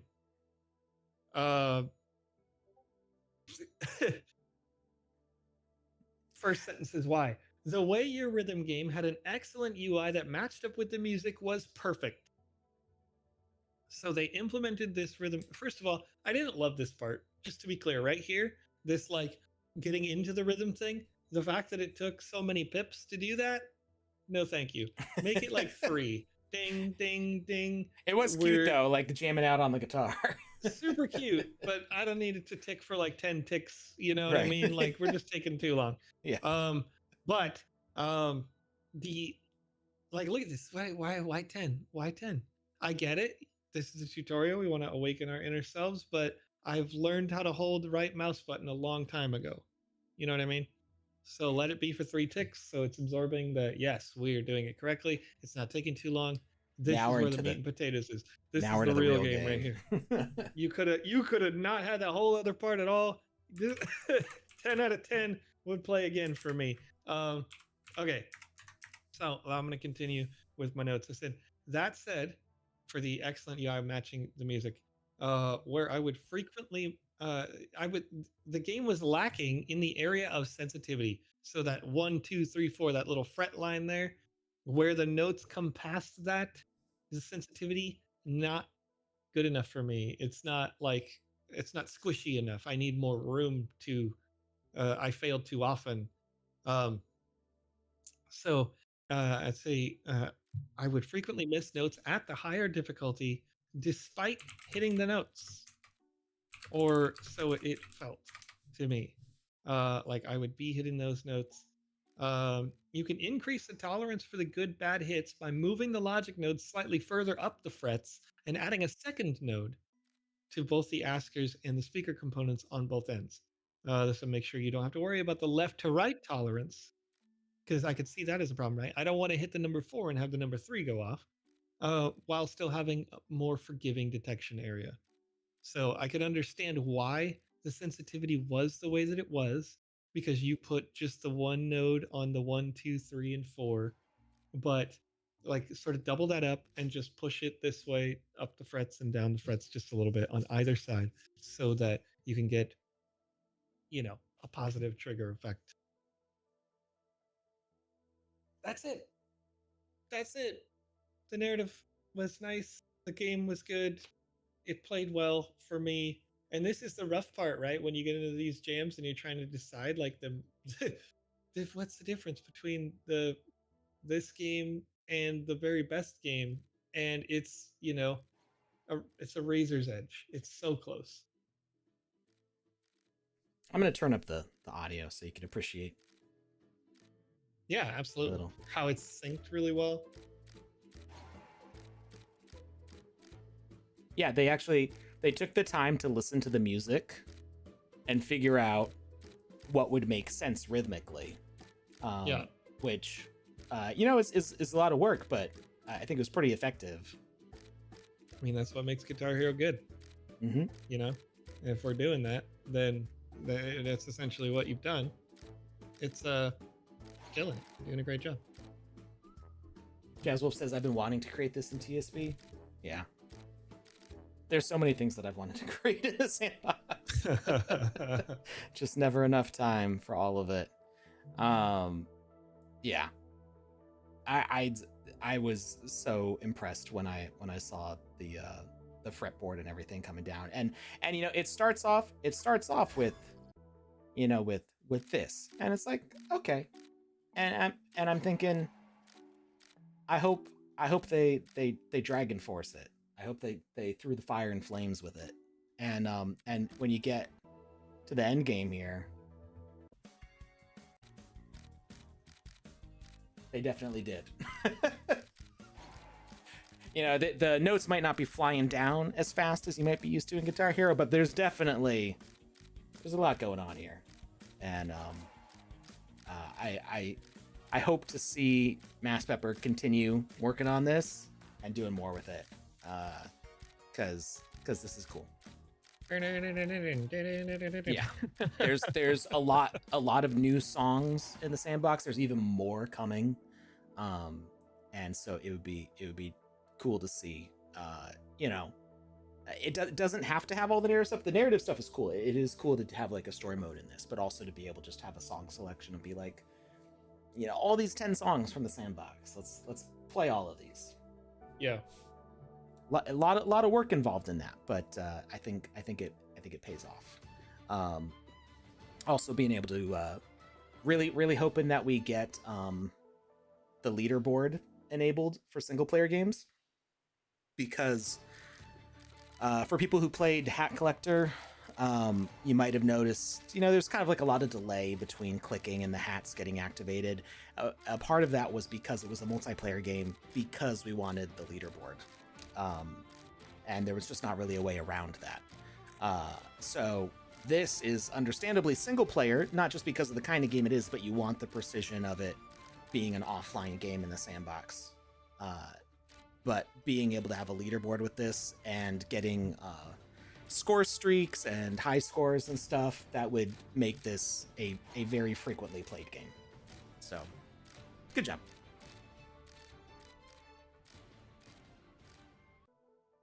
All right. Let's move on to our first place winner, Imaginary Friend by Marshall17, who was also in the chat at some point. Not sure if they're still here. Okay. Marshall, you can tell that this is one of the earlier games that I tested, because the very last sentence says, may still hit the top 10 for me. Well, I guess it did. Yes, it did. Guess it did. Turns out. Okay, so a complete narrative, solid game mechanics, and an interesting art design when applied in the right ways. This experience was a lot of fun, though it might have missed a little on the difficulty curve side of things. Specifically, I'm thinking about how the first challenge to feed the frog took place. We were asked to make a pixel-perfect jump up on a platform. The developer should consider that for most games, the first few tasks are simple and introduce mechanics, then we ramp up the difficulty over time in the later parts of the game by mixing and incorporating different mechanics that were earlier introduced. It's a nice game though, just a touch rough around the edges. So how does that impact my scoring personally? When you make me go straight to hardcore gameplay right away, the level design lost a point. The game design lost a point, because the only mechanic of that early part of the game was jumping over that parkour. And playability lost a point, all simply because the very first little quest here, where I'm trying, and I think we're gonna see it right here, but just trying to, you had to, not only did you have to coyote jump, which is where you jump after you've already gone off the edge of the ledge, but you also then had to clamber, like grip the edge. It's just that far away. And it's cool that you're showing the fact that you have to like grip the edge, because maybe that's a new feature for games or whatever, and we want to establish this, but that should just be something that people incidentally run upon. But like this jump right there to that purple square there, she's showing you how to do it. But, you know, I honestly said, first of all, I said, like, don't show me how to do this because I've played this game before. But regardless of whether she shows you how to do it or not, your players need to be like handheld, you know, for their first couple of jumps. To you can jump. Here's that you can jump. make that really easy. That platform should be big, and then they can get smaller as you're trying to go through even just like the first 3 platforms. If you want to make them smaller or further away or whatever, you can do all of those things, but make it super, super easy for that first jump, and then pretty easy for the second and harder for the third. Anyway, it's so simple. Like, it's such a small thing, but the rest of the game played fine. It was fun. Enjoyed it. I really like the animations on things like this, where you take the little squishy dudes and you put it into the scale, and Mm-hmm. it picked up. Yeah, I the had little balancing as it levels off is great. Yeah, yep, is doing a great job. The only one thing went through my mind a little bit, and that is, after this third squishy dude, it seems like the door is open enough, and I kind of want to go in there, but you can't, Mm. because you got to wait until you remove the obstruction or you actually complete the quest. So, uh, I probably would have changed the animations so that, like, it only actually lifts after you put the last one in there, but like bounces slightly Yeah, every time gives you put gives it one a in little there. bit, and then all of a sudden it tips and goes full Yeah, right. force. Yeah. Like, you literally tip the scales once you get enough of the squishy guys in there. Yeah, because it wouldn't, like, if we think about normal physics, like, the big guy wouldn't have slightly moved up anyway. It would have just still sat there as the heavier object until there's enough of the little squishy guys, and then it would pick it up. Yeah, in a fully offset system with a pulley like that, it would have. Yeah. If you're looking at like already balanced scales, um, they will equilibrium like that. But I think if Hmm. if it was a big one down, it would have waited until you reached equilibrium for it to actually. Yeah, exactly. So, you can solve both problems of my silly brain, and also the fact that I wanted to just rush through it as soon as the hole was big enough for my character to go. All But right. yeah, solid, solid Um. game, solid jam, and like Yeah. really creative and interesting. Like, I noticed that I wrote that word a lot, and I don't usually write that word like a ton. To Which write one? interesting, Interesting. interesting.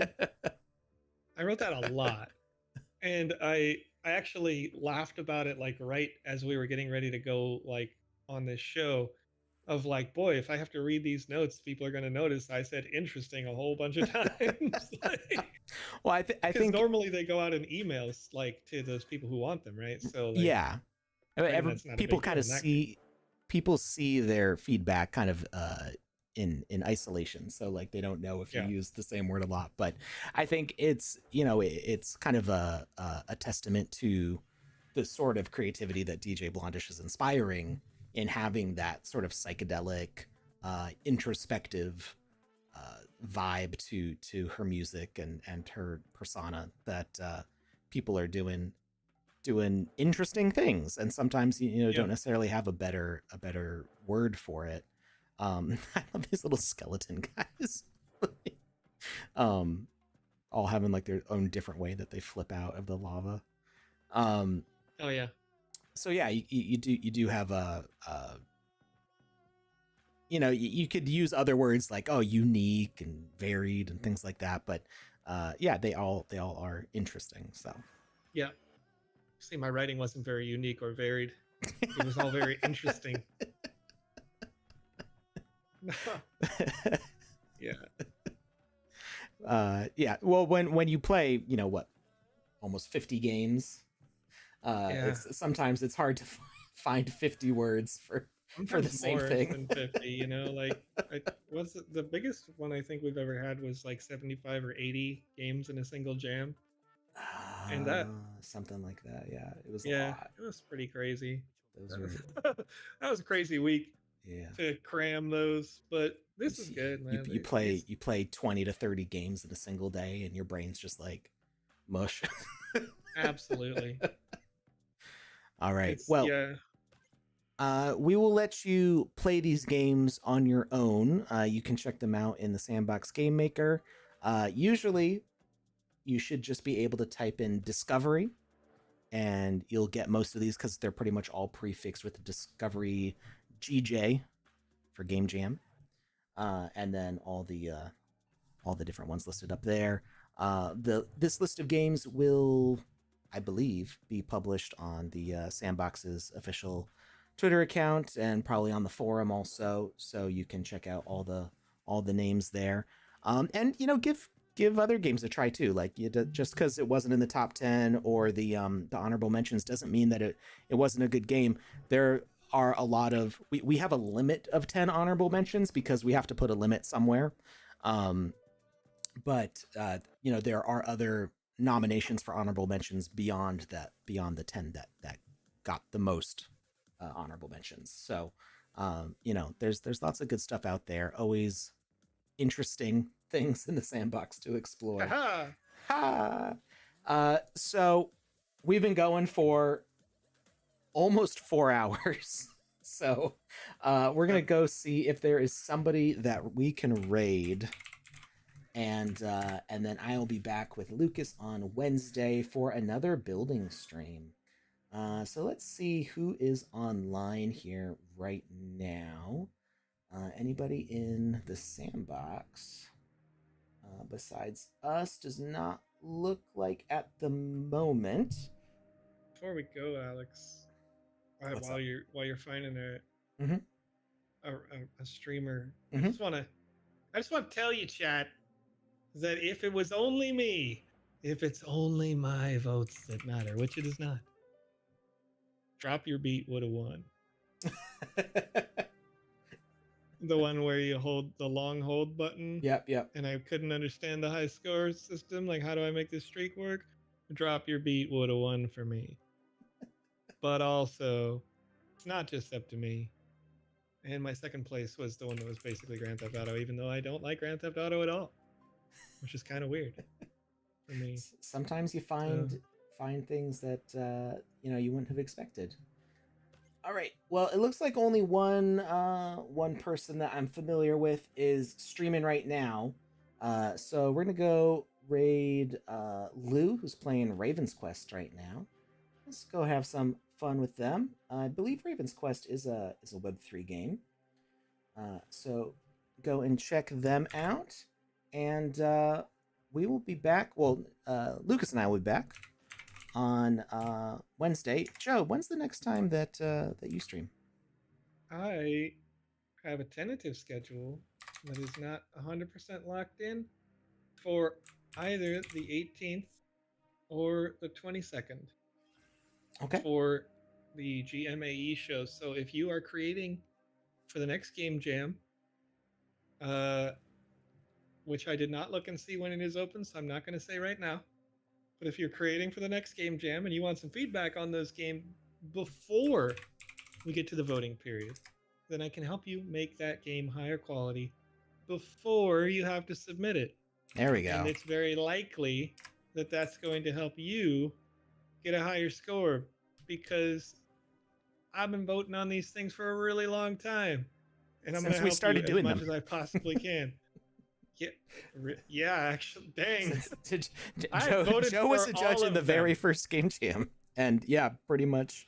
I think there's been like a couple. There's been a couple where like you haven't and I have, just because you were exhausted from the last one or you were busy with something else. But right. We've had them happen back to back and stuff like that. But yeah nonetheless, yeah. I'm here. I'm still here. I'm still voting. So I'm gonna still help you get that good quality stuff.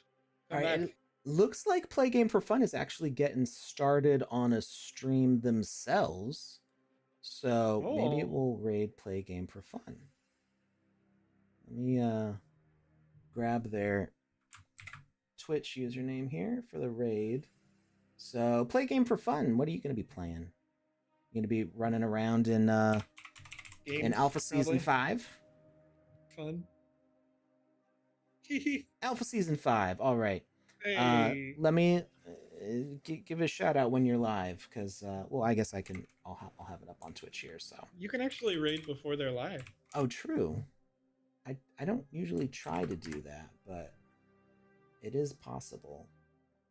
Oh, they are live now. They've got a starting soon up. All right, so go have fun with Play Game for Fun. They're gonna do some social challenges and playing the games of Alpha Season 5. So enjoy spending some time with them. Have a great weekend, everybody, and we will see you next time. Bye bye.